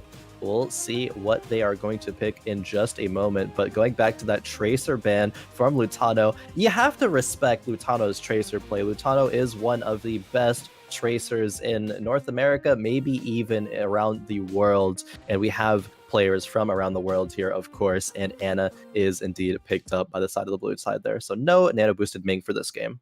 I can feel already Mockery making the meme, am I a joke to you, and DMing it to you. And I hope you know that. I hope you know that for the sentence you just said, Mockery's about to DM you. Ana and Yrel on the left-hand side, we talked about the prowess of Liam's Yrel in the past, and June on Ana is always, it's a meme from back in the day. Let June play Ana, and well, finally June gets to play Ana. Joanna and Anduin will be grabbed on the right-hand side. Also, I do want to point out the Ana pickup is a nice denial of the nano boosted Li Ming as well. So it's a very quick pickup for that blue team. Going into our ban phase though, the right hand side needs a solo lane as well as more damage. If they don't plan to take the gray main, I personally say you ban it out here. But didn't you say yesterday that like someone on the right hand side doesn't really value the gray main really? Yup, a player by the name of Elheim thinks that Greymane is quite literally not a hero and doesn't have any abilities there. Of course, the ultimate there from Cursed Bullet is some good initiation burst damage to go for the throw. It's good kill secure, but besides that, Elheim thinks that the only thing Greymane is good at is doing mercs and pushing lanes, which you are on the team with Lutano. Actually, it's a dynamic that I hadn't really thought of yet. Elheim hates Greymane, Lutano loves Greymane, but Lutano also does recognize that Greymane's biggest potential is going to be that siege damage, that push potential there, though. So just a little interesting there. I wonder if they'll ever pick a Greymane. That'll be very fascinating to me. Yeah, that's a fun point that you made. Lob are going to be grabbing the Muradin, the second one of the day we've seen. Muradin, he obviously is good. He's a great tank, but he just isn't the priority. It's typically Joanna, Garrosh, ETC, sometimes Mal'Ganis if Russ is playing, but this will be a Rainer with that as well. Just so far, a good sustained damage on the side of our blue team. They still need a little extra race. Rainer can go into the Exterminator at level 1, offering increased damage to minions, mercenaries, and monsters, and especially increased even further to 125% when they inspire themselves with their W. But the right-hand side pick coming out, I personally like Greymane, Li Ming pair together so well. The Anduin works with this, and then you could grab like Leoric into Yrel. Like, I think Leoric is Oh! Okay, Okay. a little bit of spice coming out. I like that. Now that 2 of the top solo laners are taken away, the Urel on the other side and then banned out by the blue team, what do you pick at that point? It's going to be a Zeratul and a Thrall. So only 1 range damage on the Li Ming though, but they have a lot of teamfight potential here with Zeratul and Thrall.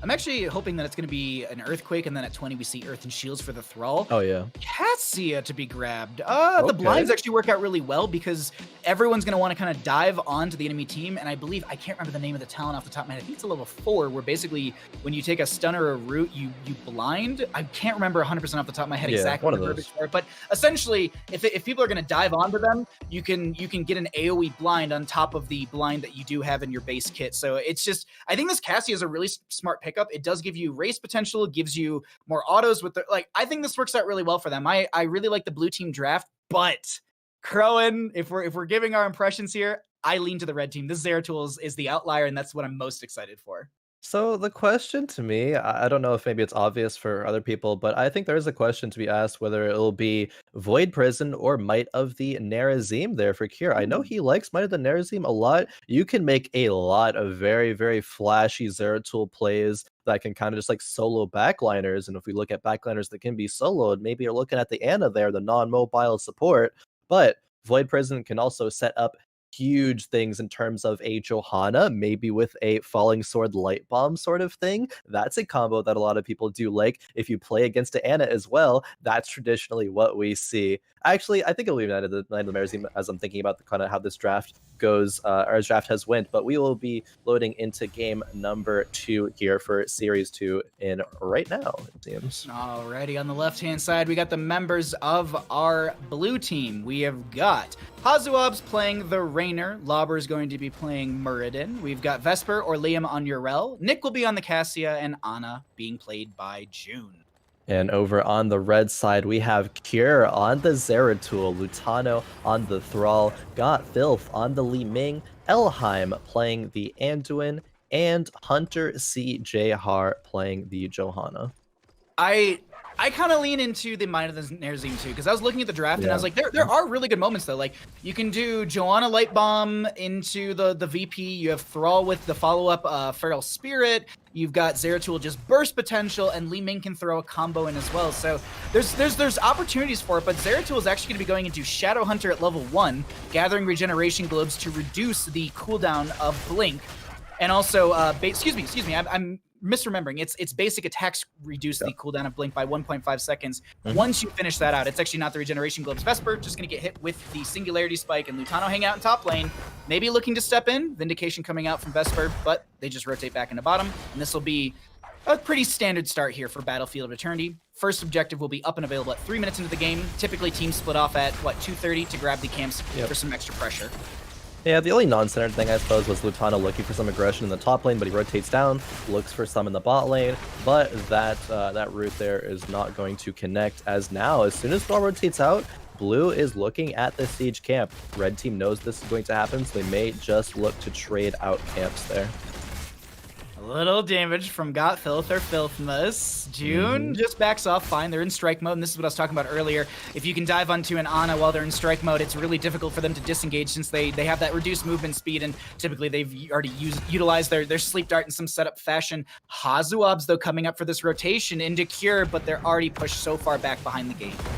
Yeah, the thing that they do, though, is stop the members of the red team from securing that siege camp, so they will be ahead at the end of the day, having one camp up. I really, really like that identification there. They don't need to make a lot of things happen in the bottom lane right now. They can just get that XP advantage and maybe even start and finish this camp now. They know that Kira was low in the Zeratul, so had to back. There's a rotation from Lauber as well, and we might catch Lutano out here. The jump over, but maybe.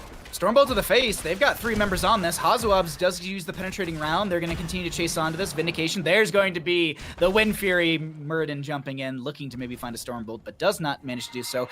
And we are shotgun. Oh my god, Stormhammer build. McIntyre talked about this so much. Once you, like the amount of damage you can actually deal to structures, and I believe the Immortal as well, because there's basically non-heroic enemies. Yep. You can just rocket a Stormbolt into structures or the Immortal and deal significant.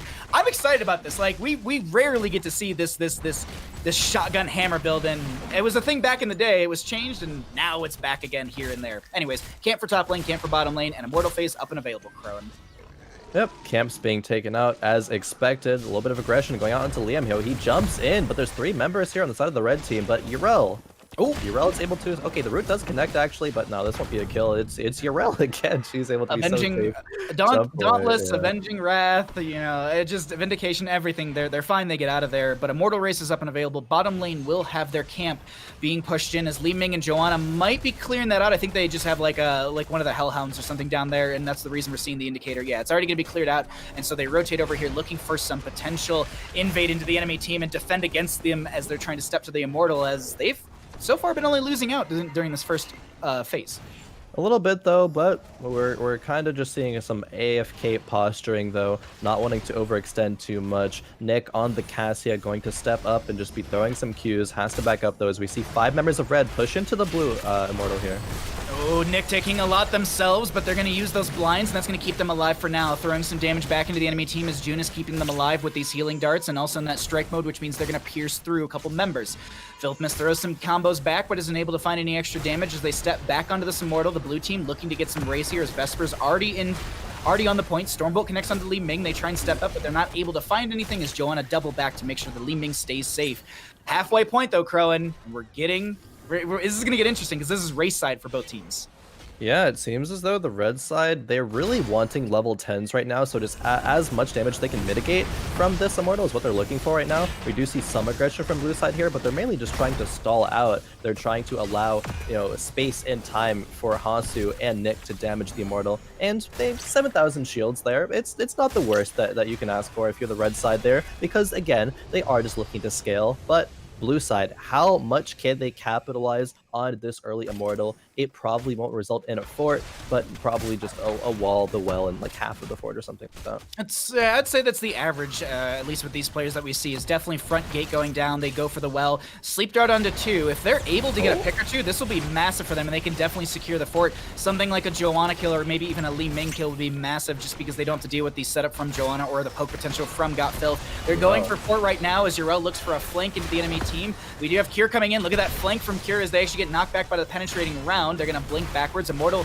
still attacking, still pretty healthy, just above 50%. And this will be fort going down as Thrall finishes out their level 4 questing talent on that Frostwolf pack. But now they step in further here, Khroen. Can they go for keep front gate or do they back off? It looks like they're going to back off here. I actually overestimated the clear potential of the red side there. I thought it was going to be half of a fort. But if you look at the people who can step up there, no one really. It's Li Ming damage only, and Li Ming has to work around her cooldown. It's not like she's an auto attack based hero. She can't damage that Immortal very quickly. So red side, again, they're scaling. They have mitigated the losses enough. They haven't died at all, which would be, very, very, very detrimental to them. But they are behind when it comes to this overall map pressure. Blue side taking this top siege camp and even sieging a little bit into this top fort as well.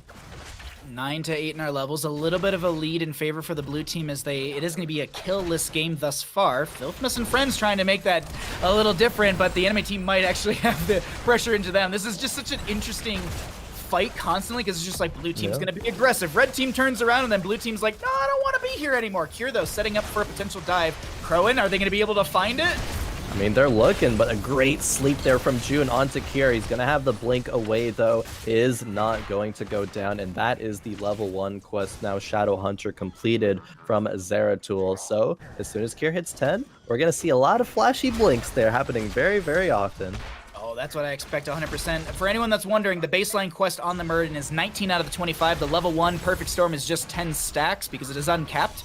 We have 37 stacks on the Thunderstroke from the level 1 Cassia. That as well is a uncapped quest. You just noted that the Shadow Hunter was finished out by the Zeratul, and just to note as well, Frostwolf pack was finished out during the bottom lane push during the Immortal phase on that Thrall. 10 to 9 in levels. They need to get this camp out before they get invaded. Murden hanging around here. The friendly team isn't going to step in, I don't think, in Zeratul.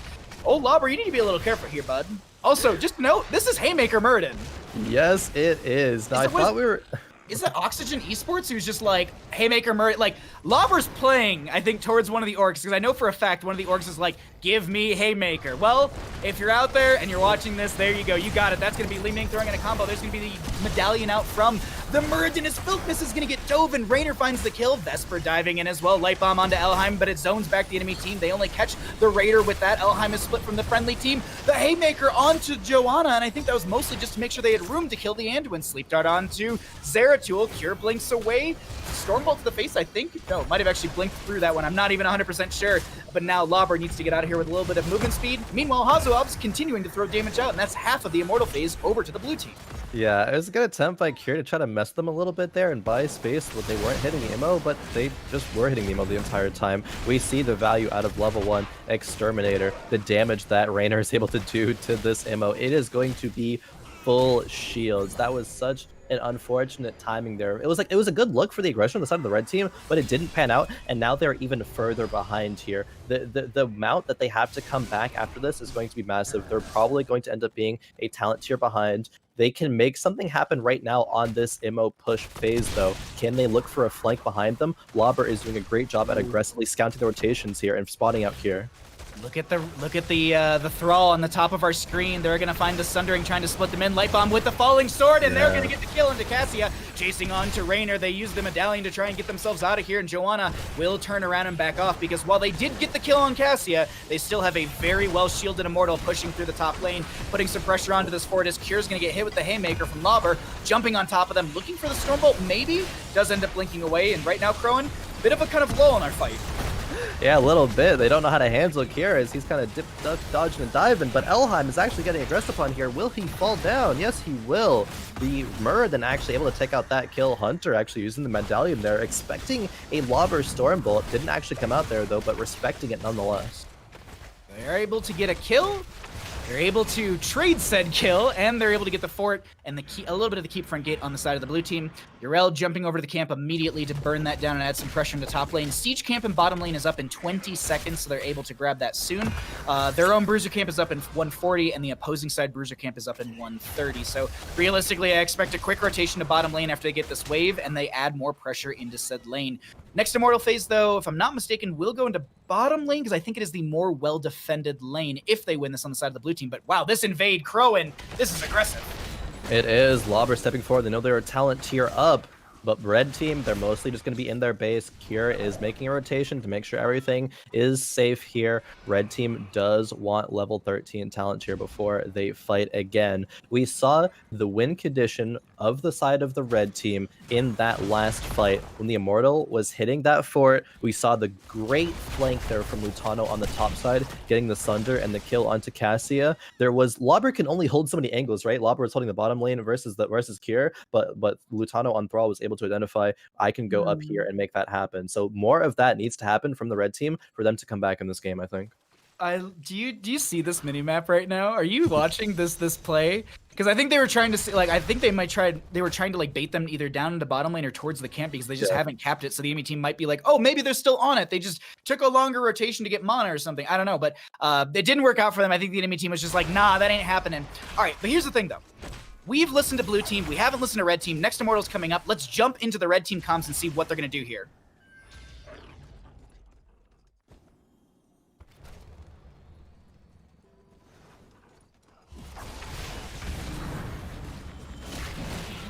I don't think we're going to be able to move into comms either way. So we're going to stay into this, actually, Khroen, and they're just going to be racing against each other when it comes to the Immortal phase. And this will be Blue Immortal being still very healthy as they actually grab their camp on the left-hand side. Yeah, not bad damage there from both sides. Of course, the red Immortal is going to be a bit lower, but we're going to see how can red posture here to deal with this. They're looking at Lutano on the top side. He's going to be looking for a flank here on the bottom side once again. What can they make happen here, though, as blue is going to be in a defensive position. Kira trying to spot out Anna on June on Anna. Oh, actually, Lutano might get caught here on the top side. Not gonna get no. They just throw just wait. Falling sword. That's June popping the medallion onto themselves. They're gonna double back right now, and they're looking for Lobber. Maybe Ball Lightning. I think is going out into Hunter. They're gonna get Haymakered away. There's the Sundering coming out from Thrall. Joanna the first one to go down. Nick still chasing in. There's a wave of force onto Hazuabs. But this is just going to be one pick in favor sure. for the blue team. Oh, wait, no, Zeratul is going to go down as well. Man, that was a great... I think it was a sleep dart there from June. Amazing to set up that kill. And the CC follow-up, the Stormbolt by Lobber, and then instantly taking him out before he has a chance to play the game there even. And look at the bottom side. The Mercs actually take out the keep there. Remember, flashback to when they were holding that siege camp? That is what they were holding that there for, to be able to pressure the keep. And not only pressure it, but take it down with the help of the catapults as well. Now they have half shield immortal going to be pushing up into this top lane here. We could have blue team winning another game here if this push goes well.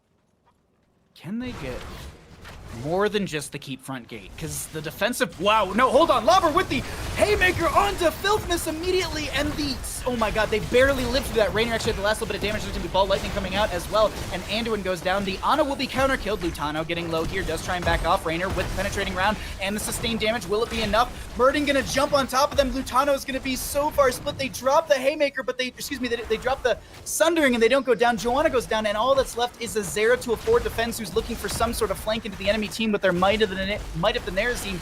I think we step towards core with this, though, Khroen. Yes, we do. The question is, can they get more than keep? Well, they can if they get some kills. Cure, what can he do right now? Look for as many, kills as possible, as much disruption as possible. But there's still an immortal. It's nearly still full health, and Cure goes down there. What can they do at this point? It looks like nothing. Elheim is going to get haymakered from the Hollow Storms. They get picked off, and the Immortal takes the game. GG, well played. The blue team goes up 2-0 in our 3-game series. Is this... What, is this just like opposite day? Like, it's just like the red team won a bunch in the previous series, and now we have the blue team winning a bunch in this series? Like, this is interesting. This is absolutely interesting. But either way, a awesome game number 2 here on Battlefield of Eternity. Khroen, do you have any closing thoughts on this matchup? Okay, so this matchup, Red team is supposed to be behind a little bit in the early game. They want to wait for level 10s and then take control of the game for there. They had moments of it. They executed on their win condition one time very well, but immediately after that, the blue team said, okay, let's not let this happen again. Let's watch out for these flanks and let's just keep control of the map there. Let's not give these opportunities over to the red team. And after that one little blip, they didn't, and they dominated the rest of that game. That just... I was really excited for the red team draft, and I think there were a lot of really cool moments. There was some light bomb falling, so all that kind of stuff. Cure actually literally had 25,000 on the dot heroic damage. So shout out to Cure for being absolutely perfect with that. But me personally, Lobber's the MVP of this game. The haymakers were just outstanding. Oh, yeah. Like Nick did some cool stuff on it, like June as well, but just Lobber, those haymakers were absolutely awesome. Right now, though, we're going to take a quick little break. We're going to grab some more water. We're going to stretch our legs, and we'll get ready for our final game of the day. Don't go anywhere. We've got more HeroesCCL action for you, presented by Roll20.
Welcome back to HeroesCCL presented by Roll20. My name is Bahamut. I'm joined by Khroen for our game number 3. Are you ready, my friend? I am ready. I am excited to get into it. We saw a huge back and forth between both teams in game number 1, and then very, very dominant, it seemed, in the last game. So excited to see what both teams are able to bring out here. Will it be a 3-0 this time or a 2-1 like earlier? Just to quickly update you all, this is not a best of series, this is a series. So we have 3 games total, and right now we're going to get into game number 3. Let's show you what the maps have been thus far, because I'm sure a lot of you at home are wondering, well, how did we get to our map number 3? The members of the blue team are going to go ahead and ban out Garden of Terror and Sky Temple. We had Volskaya Foundry and Tomb of the Spider Queen banned out by the members of the red team. First map was Towers of Doom, won by the blue team. That means that the opposing side gets the first pick or map pick. They opted for first pick, and the same thing happened in our previous series, or previous game, as we just saw. Battlefield was chosen by the members of the blue team, and they won that. So it looks like red team wants first pick priority for game number 3. Once again, giving pick of map over to the blue team, and it will be Infernal Shrines.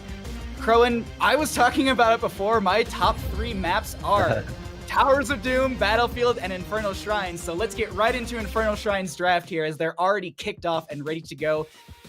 I always ask you this when we get into a game, but let's do the same thing here for Infernal Shrines. What do you prioritize for the bans? All right, Infernal Shrines. I think we'll see a little bit of difference in priority when it comes to versus DOE. I think maybe a Junkrat is going to be a huge priority here. Medivh ban makes sense. We have seen it once again. You don't want that in the hands of the blue team. The blue team has already shown such dominance, and with Medivh, they could do that even more. I mostly just want to see Chromie, honestly. I would love to see Chromie. This is such a great map for them.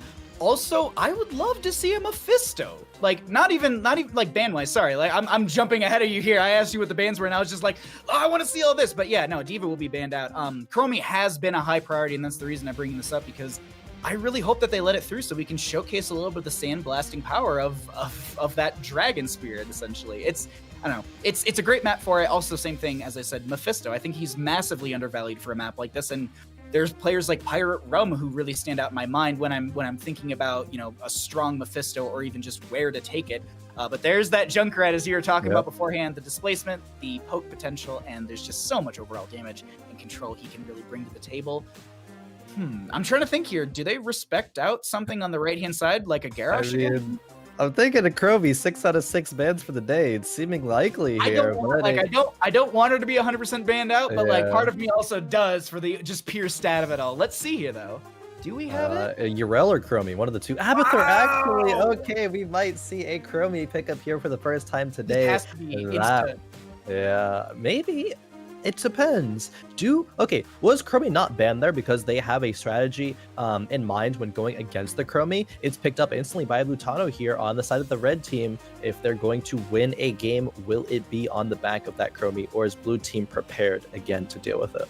The only thing I can think of is you go super dive heavy. So you maybe go like Falling Sword, Light Bomb, Diablo, Greymane. Like, I think you have to find a way to get into the backline now. If you don't, Chromie will just whittle you down, and whatever tank or even other assassin will solidify that kill. But for Vesper, they're going to go for the tried and true. They're going to showcase the Urel prowess, and there's a Greymane for the dive that I was thinking of. I like this. There's actually go for the throat potential here as well, so long as they have some lower health pool heroes that you can still go for the throat for.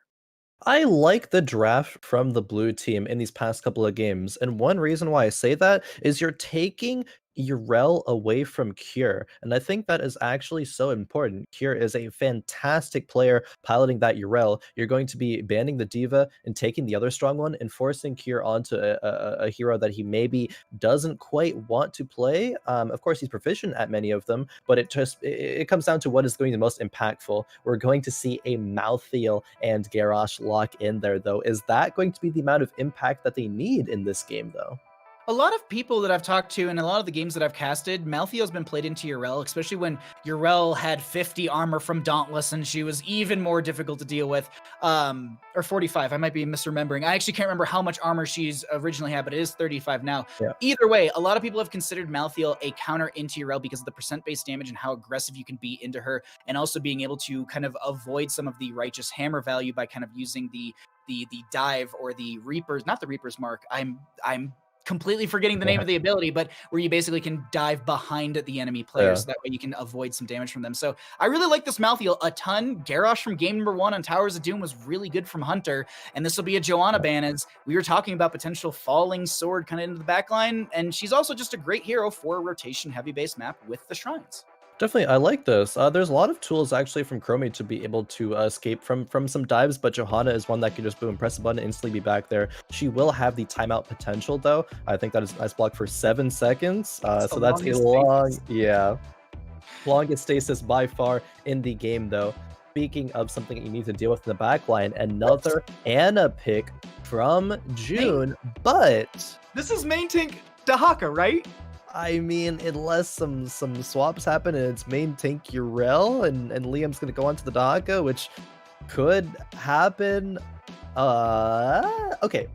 I'm really confused here personally, but I'm trying to get through this here. I'm trying to work through this. Why is it a Dahaka and a Yrel on the same side here? What is their plan going into this game? Because I think about the pick potential that red side has with Garrosh, and I think that both of those aren't really going to be well equipped to deal with that. And now we see the Maiev and the Stukov picks. Okay, and a little bit of a dodge there, maybe a disconnect. We'll see what the issue is here and get that sorted out just in one moment here. But if that actually is a Maiev and a Stukov, which I suspect it will be though, how do you think that the blue team's lack of main take will hold up against that? I'm terrified. Like, I'm sitting here and I was like, oh, I see it. I know what they're doing. They're just going to go ahead and Dahaka, Brushstock into the Chromie and Tongue Drag, and then Greymane dives in and Yrel uses Avenging Wrath, and they just dive into this Chromie. But then I'm sitting here, I'm like, yeah, I don't think that's going to work still. That's still not going to... That's still not going to work. But we're going to figure out what the issue is currently, and then we'll get you all back into the draft, and we'll figure all that out in just a moment. Thank you for bearing with us. Sorry about that slight delay. We'll still talk about the map and the draft that unfolded, and then we'll figure out what's happening when we figure out what happens, and we'll update you immediately when we do know chat. I want to take this quick moment because I glanced over at chat at one point. Shout out to HeroesCCL for going ahead and making a spoon emote that I suggested on Twitter, and they were just like, I don't know, that's not that great of an idea. And then immediately today it's in, you guys, too many spoons for the CCL, but looks like we're ready to go, I think. So we're going into lobby. It looks like the hammer was the pick. Either way, we're getting into lobby. It was not Maiev. It's gonna be hammer. Yeah, it's going to be hammer over the Maiev. I think there is an issue with, players. Of course, they're all playing. Some of them are playing from different regions. They might not have all of the heroes unlocked. So we're going to make sure that these players are able to play what exactly they intended to. Ooh. And Sergeant Hammer there, though. Okay, you have Hammer and Chromie on the same side. How do you deal with that if you are the blue team? Oh, man. This Sergeant Hammer is going to be wild right now. I'm sitting here and I'm just like, this Sergeant Hammer. Yeah.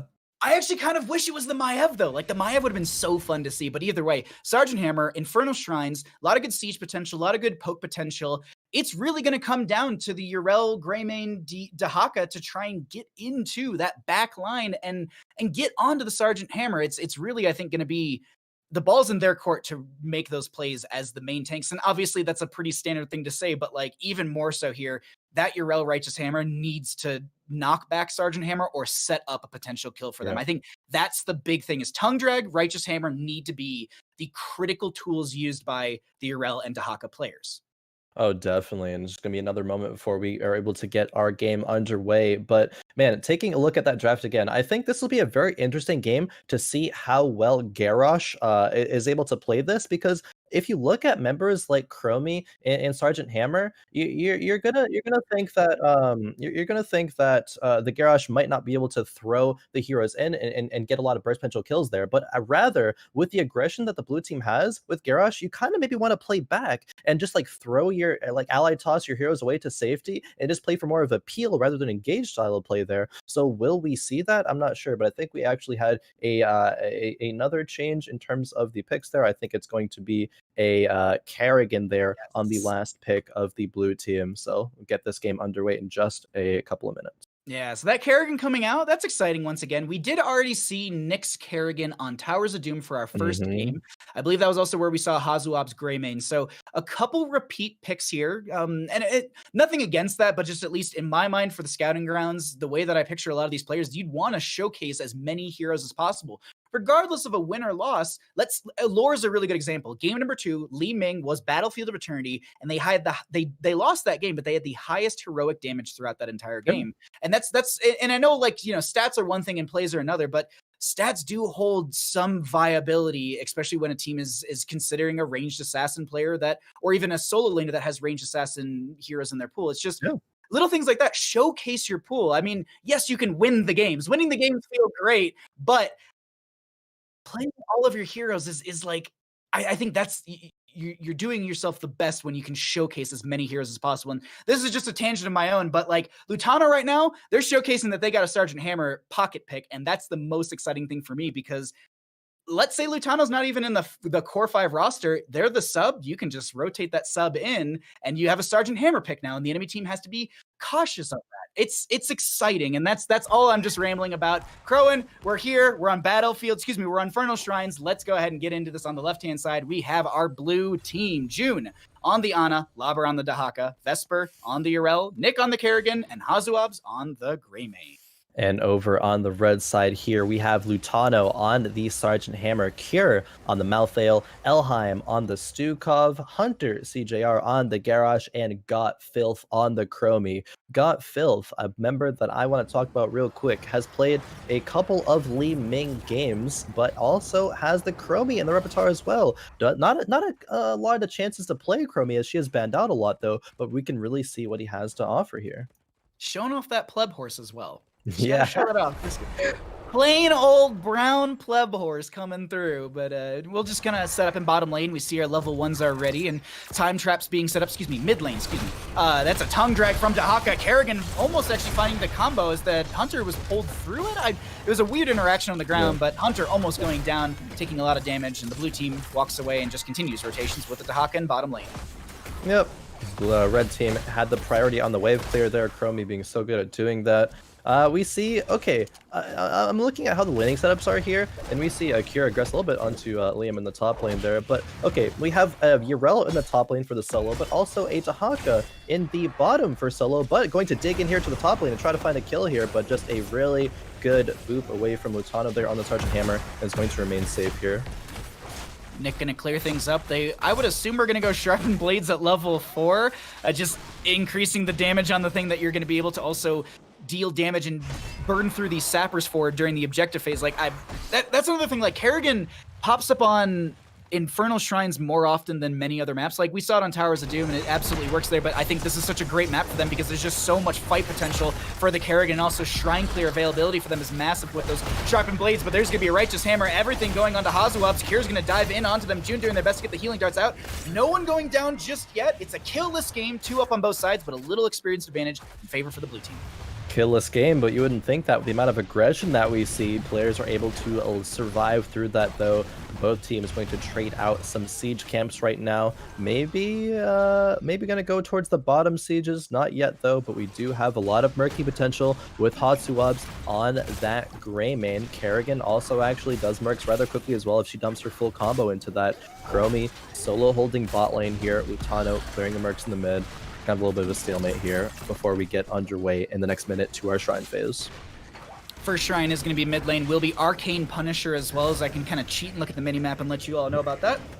We have 4 up on both sides, and the Sergeant Hammer went to siege tactics at level 4, so using their Neo Steel plating, they're allowed to give themselves an unstoppable. So just kind of that self-cleanse potential, and it's a 2-second as well. So they also have the Gladiator's Medallion on top of that. That is a 5-minute cooldown, but either way, they're going to stall this camp out a little bit. Vesper going to take a bit of poke damage, but I don't think they should go down in this top lane. Just going to be forced back behind the walls. Lutano sieges up and starts to, well, literally siege onto the front gate. Yeah, getting some good damage here, and it's going to be uncontested for now. Lobber is walking up there, but with these great mind placements, Lutano knows where Lobber is. Hunter is here to be able to peel if needed, but already half of that first tower is gone. Lutano actually, I thought he was going to rotate towards the objective to be able to gain control of that, but is instead opting to clear this wave at least. May stay for more though. Just gonna hang out in this lane right now. I'm waiting to see if there's an engagement that starts to go into each other. No, they're just gonna kind of poke and clear waves. 7 talents here is what they're gonna be really looking for. Chromie's still dumping out damage at 11 out of the 40 stacks on it. Once again, the first time questing talent. Warbreaker for the Garrosh is at 6 out of the 15 stacks, and Kerrigan with the sharpened blades at level 4 is at 14 out of the 75. See if they're going to be able to increase that in the mid lane as they also jump onto this objective, or at least they're going to be forced out for now. Khroen, can they make something happen here? It's very close in terms of skeletons here. It's a 4v4, a good time trap though onto Kerrigan, but the damage doesn't quite all go through there. Some aggression, good Gladiator's Medallion by Kier there as this fight gets underway. Vesper jumping in, Righteous Hammer onto 2. Hunter's going to pop the Indomitable to get out of there, and they're going to be easily able to do so, but Lobber's still on their tail with the Dark Swarm almost finding the kill, went for the Tongue Drag, didn't connect onto them, and now the objective phase is seemingly going over in favor of the blue team, but this is so close. It's 33-32 and rising with the Skeletal Defenders as Lutano is going to be sieging in on that Sergeant Hammer. They also have the Hover Siege so they can move into this a little bit more freely, and this is such a close objective phase. Khroen, it goes over to the red team, and the Righteous Hammer from Vesper will force them back, but Nick is going to take way too much damage and goes down. Lobber just burrows under the ground, but they might have just solidified their own death with that. They go down losing 2, and they lose the Immortal. Very well played for our red team. A tragedy for the blue team. That actually was 39-39 before the last skeleton was picked up there on the side of the red team. Some great reposturing there to secure it. And now with these kills, the red team can just push into this mid fort kind of for free right now. You have Anna, June on Anna, can't really do anything right now. Nick's gonna step up, eat that Punisher jump. A good combo there by Elheim, and Chromie actually taking down Nick instantly there, but there is a flank by Hasu and Lobber. They're trying to find Elheim, and they're not going to be able to. Stukov with the 2,000 auto attack damage. They're going to find a triple kill. Lobber does finally get the Stukov kill, but they extended so far for this inside the slowing sands. They're going to go down 4-4-1, and a fort goes down, a keep front gate being damaged. This is everything the red team could have wanted. They move into bottom lane. I think they expect to siege up with Lutano. Elheim and Gotfilth there making things happen, recognizing Kerrigan should not be allowed to step up here and eat this Punisher jump. So instantly the damage goes down there, and Chaining kills. Some really good kiting. Like they defended so well. Of course, Stukov did go down at the end there, but red team threw four lives at that play, so it's super worth it for the red side. Level 10s have been achieved here, a full level up as they are sieging now in the bottom lane. Actually looking at a Garrosh toss there, but a good Gladiator's Medallion by June there though to make sure that he stays alive, because without that would have been a kill. Flailing Swipe was the pickup for Stukov. We also do have the Napalm for Lutano. Just some not. I think they would be the two heroics that are kind of interchangeable. Typically, we see BFG. The argument for that one is because Lutano. Sergeant Hammer is a little bit lacking in their burst damage, so that does give you that little bit of solidification when you are looking for that last bit of damage. But they've got a Malthael, they've got a Chromie. I don't think they're too worried about that, so grabbing this Napalm Strike gives them faster wave clear, gives them faster clear into the, more push into the actual lanes as well, and also helps them clear the shrines. I really like the pickups when it comes to heroics coming out from them, and Flailing Swipe is just, Grayman wants to dive, Yrel wants to dive, Kerrigan wants to dive, and so does Dahaka. Everyone wants to be in your back line, so the Flailing Swipe is such a good tool for just disengage by, that's it. But Khroen, either way, camps grabbed across the map. What's happening for our setup for our second objective, which will be frozen in bottom lane? Well, wait, is this the second bottom? Did we just get 2 Punishers in bottom lane? No, the last one was middle lane. Okay, yeah, I'm crazy then. I was like, we did it, we did the whole, less than 1% thing to get the mortal. Anyway, sorry, go ahead. I didn't actually know that could happen. That is it's very infinitesimal. Wow, that is interesting. But these teams will be looking for that bruiser camp first. We have the matchup in the top lane here, actually, Lutano and Liam there. Lutano sniffed out the presence of Liam in that bush. Bottom lane, Cure, still on his mount. He's still going to be safe.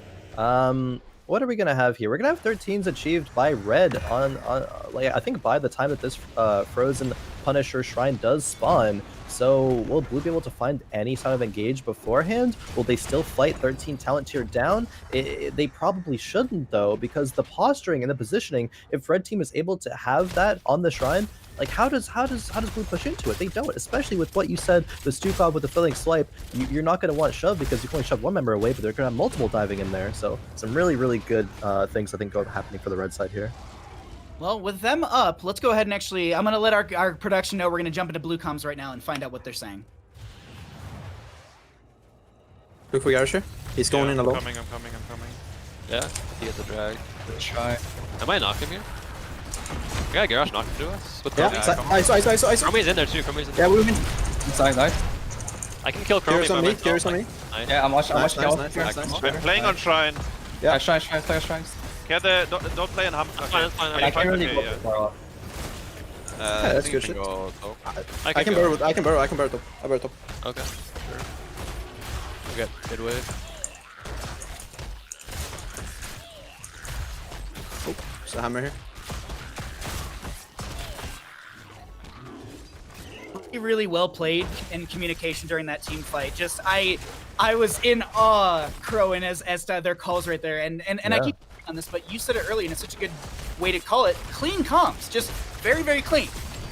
No, definitely. I think that was an amazing look on the initiation. Again, I think, Nick with that kill secure potential. We do see some aggression in the top lane, though. Liam jumping onto the Sergeant Hammer. Ooh, a really good Gladius medallion there, though, from Lutano to make sure that he stays safe. Bottom lane, Hasuobs and June pushing into this fort. The fort should go down here as they were able to back up. But going back to the comms there, I love that I can get this kill, and then the call from Hasuobs, and I'm still on Shrine, peel back, we don't want to fight in hammer range. Like, those are the comms that you need to know like what's happening for everyone. Everyone on the same page, they know what the goal is, they know what you should be looking for, and yeah, I just love it. And that's what brings you back into a game, as now it was level behind, but even a slight XP lead on the side of the blue team now after all that is said and done.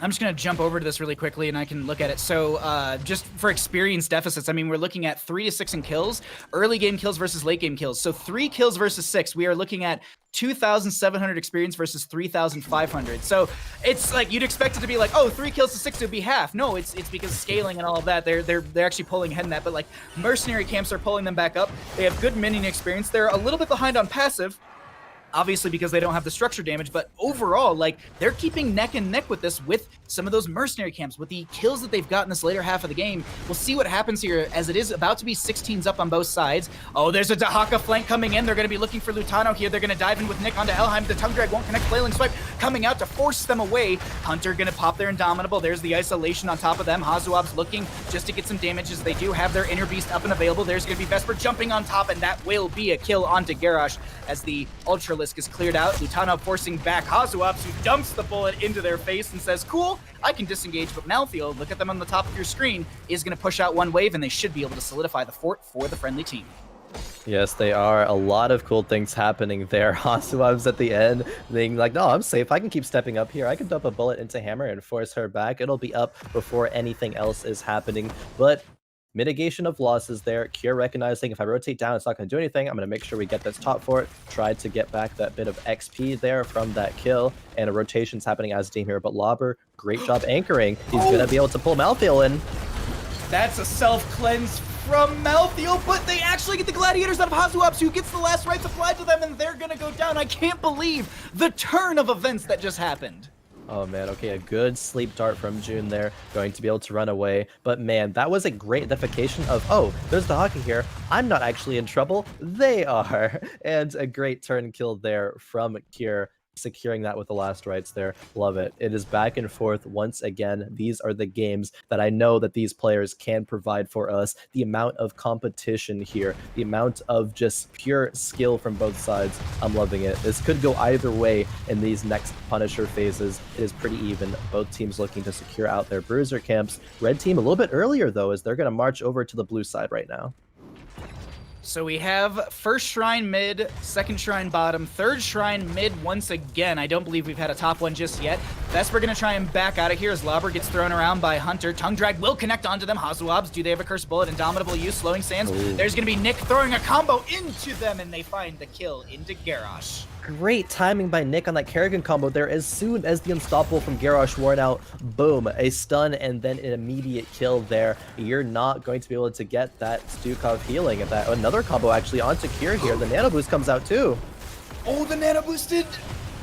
The Nano Boosted Nick, but no, they end up backing off. I thought they were going to continue to chase onto Kier, but they say it's not worth it. We turn around, we go for Shrine. They do have a camp in top lane that is pushing up against them. They need to deal with as Chromie dumps out some damage. Got Filth doing a fairly good job on that one. His Righteous Hammer is going to knock them around. They pop their Neo Steel plating to stay alive, and Lutano's going to be able to boost their way out of here. Vesper is blood hungry and wants to kill this Sergeant Hammer, but I don't think they're going to be able to. And now Vesper very far away from the friendly team. They do have Ardent Defender. It's off a cooldown, so they can pop that if they get hit with the last rights. And that is off a cooldown as well. So watch them try and play around that. Malthael mounting up. They don't have the Divine Steed, so they can't instantly. There's the righteous, or excuse me, the last rights and the Ardent Defender. So that's going to be kind of heroics to moot each other or mitigate each other, but they leave this shrine, Khroen, with one skeletal defender. Yep, 39ing it is definitely a good skill to be able to recognize you should do it in this scenario. They need to deal with bot lane pushing in. They can secure their bruiser camp so that they can get the wave control back in their favor. I like blue team what they did there. They recognized we're not going to over chase kills to dying, but let's leave Yrel to create space right now. She won't die because she's Yrel, and she can clear that bottom lane out now. They're going to have this rotation. Red was pressuring in, so Kier now is forced to deal with this top lane, but members of the blue team are going to look for some kills with this push in the middle lane. Malthael's holding or showing in top lane. They can see it on the minimap. Time Trap from Chromie will stop 2, I think, or at least 1. They're going to chase it on as this Punisher's going to jump past, and Lobber is actually finding a very far rotation, looking for a flank, has to use the Burrow to get out of there, and also has the Tunneling Claws from level 16 to actually just move past the enemy team fairly quickly, as this this Punisher with just about 50% of its health is going to be jumping over, going to get baited into this mid lane, but it seems like the members of our blue team want to confirm some top lane pressure and even the map out, so that way there's periodic catapult pressure going up against the enemy teams, meaning they won't have the lane losing out against them consistently. But with the rotation coming out from the red team, they're not able to do so, and Tahaka clears out bottom. Yeah, actually, the Bruiser camp wasn't fully cleared out by the Malthael in the rotation down towards middle, or before that happened, but they rotated down or up, excuse me, again to make sure to finish that out. The blue team did get the wall there, as well as the full fort in the middle lane. They're going to be achieving level 20 talent tiers soon, but they're playing very respectful of red team's pick potential until that point. I think I'm excited to see level 20 specifically for the blue team because, yes, Bolt of the Storm, again, on Nick, going to be looking for those huge plays as we saw during that Towers of Doom game. I'm excited to see what they're able to bring in these high-pacing team fights. Do you think that Elheim hit tab, looked at that level 20, and was just like, oh no, just a little worried, just like, oh, I have to deal with this again? Oh, come on, please. Yes, exactly. Elheim holding is level 20, going to probably go for the ultimate upgrade, able to swipe once and make sure to utilize them when the blue members get back in range. It'll be huge in terms of dealing with Kerrigan there, but if Nick is able to hit that snap combo before the swipe comes out there, that would be resulting in probably a kill. Depends on the reaction timing though, I suppose. I want to point this out for anyone who's wondering in chat. I believe we've had 4 Punishers so far, so this will be our 5th one, and it will be top lane, as you can see on the minimap, and as I hover over it, it is going to be Arcane Punisher. Arcane Punishers push pretty hard, and we're also looking at probably somewhere in the 18 to 19 minutes of this game when it actually will be summoned in lane and won over, so this is kind of the exciting factor for me. This Punisher could be game ending. I don't know if it will be. It's really going to depend on a couple kills here and there because Sorry, I can see all chat and everyone's just like, where are you at? Like, they're just like, everyone's hiding. Because if you actually were to show vision for the opposing side, blue team isn't really showing much outside of the Kerrigan in lane and red, and also the Yrel in top lane. Like, this is just, it's so tense right now for both these players. And there's no points in the line. And you know, I don't think organizations really, and maybe they care about wins and losses, but I would still say like showcasing your talent's the big factor here. And right now I think they're showcasing on both sides that the patience that can go in. They're not saying like, all right, let's just go fight. We got 20s, whatever. Like they're just like, let's add some pressure. Let's play this slow. Let's wait for the first objective, the next objective phase in top lane. And that'll spawn in 20 seconds. I am so excited for this next objective phase. Khroen, do you want to try and jump into the red comms really quickly? I can ask if we can jump in there and see what they're saying. Yeah, no, I'm definitely down. I think as we approach this phase, it will be great to hear how they approach this. Let's see. To defend, for sure. Yeah. If they split push. What the hell is going on? Just I'll let Mouthfall cliff for now. They're gonna Like we get 39 it and I go clear. They're looking. Yeah, they're fighting. Yeah. Play front to back, same thing. Let's kill. Here? Yeah, I'm looking. Kill. I'm finding him. For sure. Nice, Good big. kill. Go defend, Look our back line. Yeah, I'm done. Cat out of it. I'm cutting out. We have no heal. Keep healing. You're all use ulti as well. We have no killer, guys, so this is a little scary. Yeah. We We still also gotta are losing play our this. keep, but I think we have Yrel to. isn't. They're The gonna fight do the has to same. be fast, guys. We're gonna take a fight. I think they're They're just scared. They're pretty scared. Yeah, just watch the flanks. Yeah, This one. Don't get This flanked one. again. I'm Just playing leave me in shrine. They're all in him. They're all in him. No, They're block. I'm good. Throw them away. We're Don't getting throw them really into big. us. Just let Yeah. Kirby on him. We can back Yeah, up. I'm almost done. Can we 39 it though? Like Yeah. through? I'm basing Yeah, it. there. But Yeah, I think you guys can base and clear. I can finish. Yeah, try to cleanse me there, June, so I can walk out of the silence and Yeah. press E. So then I can live and then hard win. I thought I hit you in time, but We had a little blue comms for you really quickly right there, but I think that was interesting to listen to because we've heard the dynamics of both sides and the comms were really chaotic there, but it was a little clear, if that makes sense. Like everyone was talking. I could actually understand what they all wanted to do. It was really weird, but what are your thoughts on that, Khroen? Yeah, I think they recognized a lot of what to do there. There was Kira calling out multiple times, let's 39 it. We need to be able to deal with these waves pushing in these siege camps. So leave me in the top lane to stay there and finish it. Even if you die, you have no one can stop death there, so you can return. Blue side though, however, is just forcing red team to make a decision. Do they want to cap it and maybe lose their mid keep here? But it looks like here, yeah, it looks like he's gonna cap it there, but some aggression actually. Sergeant Hammer falling immediately. Blink over the wall, you have the Ultralisks in there as well, and you have Nick with the Nano Boost, and they are just saying, you are a god, what the heck, I'm actually seeing this, how do you have vision right now? The Lutano's legitimately blown away about the play that was just made by Nick, and myself as well, because I was like, oh yeah, Sergeant Hammer should be fine right now, they got a self-cleanse, they should be able to boost, nope, Sleep Dart into 2, they're gonna pull him in, Kerrigan finds a combo, they're gonna get the Slowing Sands, underneath all of this, Cure is so very low, does end up going down. Malthael buys back in. Hunter going to be the chase, and they're going to go ahead and utilize one of those controlled chaos swipes from the Stukov to disengage the fight, but Punisher pushing in through top lane.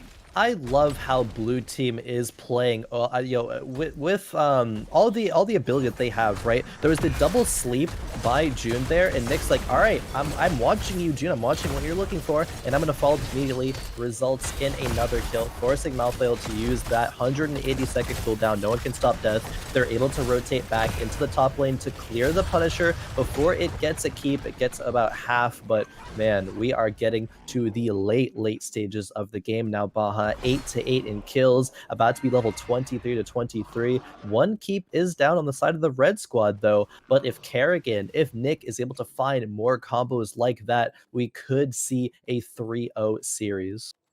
If you showed me this draft and then told me it went to 21 plus minutes, I would probably laugh at your face, because I was like, I didn't expect this game to go this long.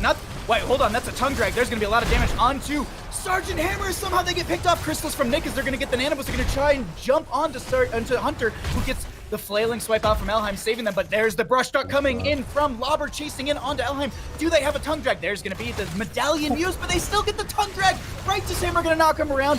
Garrosh goes down, and the members of the blue team can run towards middle and end game through just mid lane. I think that's they thought about Chromie, but they want to end the game and take a 3-0 in this series. Yeah, okay. They need to worry about the Chromie damage, though. They need that as something that they can't just eat constantly. We'll see what Kira and Godfilth are able to do here as Blue is looking for the core. They look for kills. Yes, Lobber is going towards Godfilth and gets the tongue on.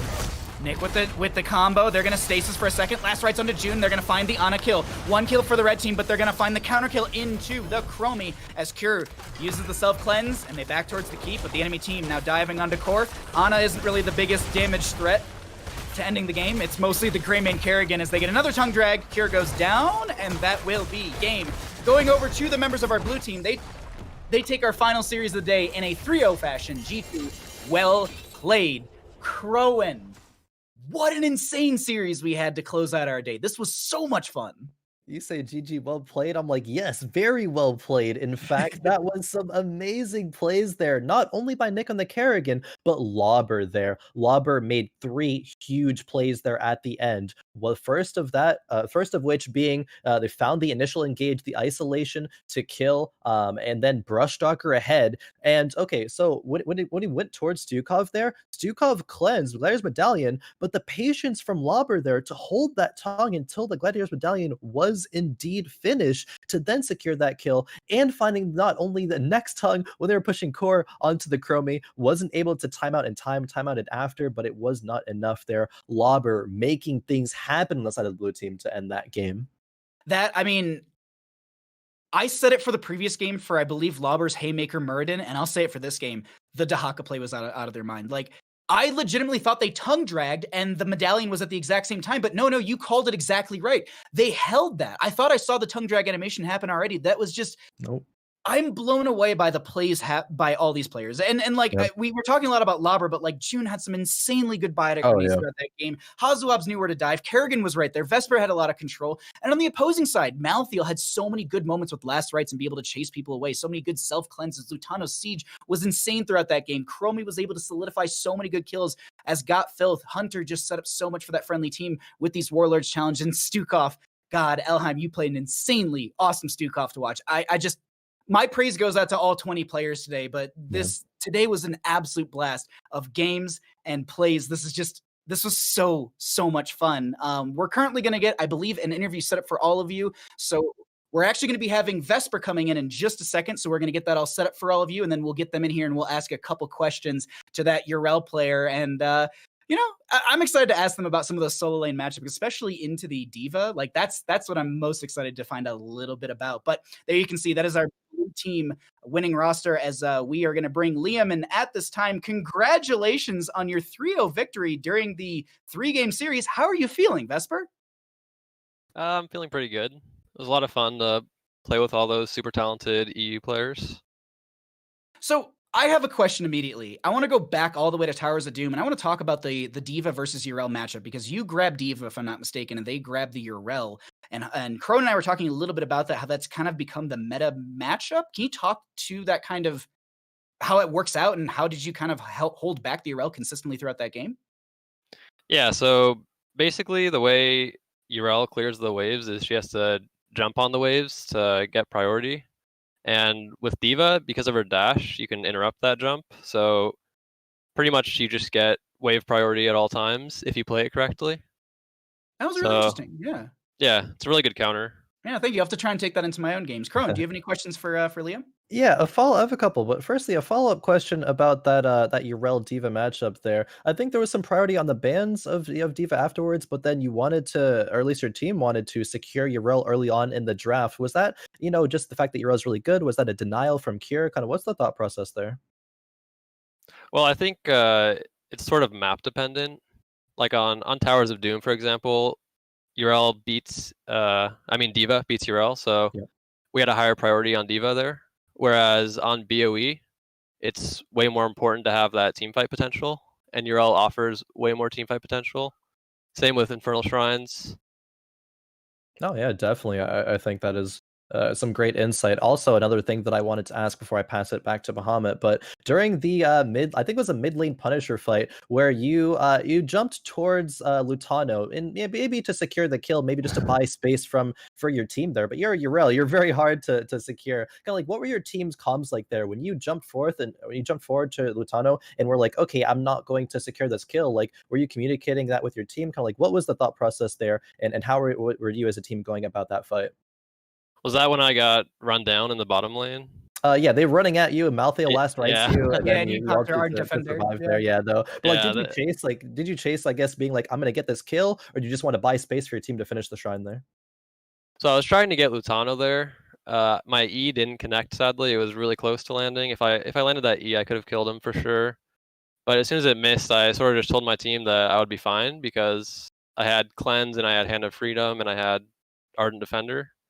And they were just sort of doing shrine and watching as I was running away. Yeah, no, I was concerned a little bit because I'm like, oh man, if they overchase here, maybe they're going to they're gonna die. But you're Yrel, obviously, and you almost can't die in that scenario. But Baha, do you have any final thoughts, final questions? No, actually, I have one little thing, and I just want to kind of give you the opportunity to kind of open the floor a little bit for you here, Vesper. If you have any sort of things you want to say about the games today, or if you just want to have any sort of shout outs, the floor is all yours, my friend. All right. Well, just thank you guys for casting this and producing this and everything. It's been a lot of fun. I'm sure you guys will have some more good games tomorrow. So yeah, just thank you guys. Awesome. Yeah. Well, thank you so much for the interview, Liam. Congratulations on your 3-0 in your series today. And we'll look forward to seeing you all in CCL further on in the season. Have a great day and congratulations once again. Thank you. You guys too. Thank you. Thank you. Alrighty, everybody. Well, Khroen, we had a total of 6 3-game series today. Or excuse me, we had 2 3-game series. We would have been still going for ages if that was the case. Regardless, we had 6 maps of Heroes of the Storm, and that is going to be exactly the case tomorrow, starting at 1 o'clock PDT, 4 o'clock East Coast, and 10 p.m. if you're in Europe, CEST, we'll be starting once again. We have 6 games for you total. 6 maps. I need to get that pat down a little bit better. I'm used to saying best of 3s, but no, we listened to the community. We listened to all of you. You all wanted 3-game series. We give you 3-game series. So tomorrow, 6 more maps starting at 1 o'clock, 4 o'clock, and 10 o'clock. Thank you all so much for hanging out with us. My name is Bahamut. I've been joined by Khroen. This is HeroesCCL presented by Roll20. See you tomorrow. Have fun.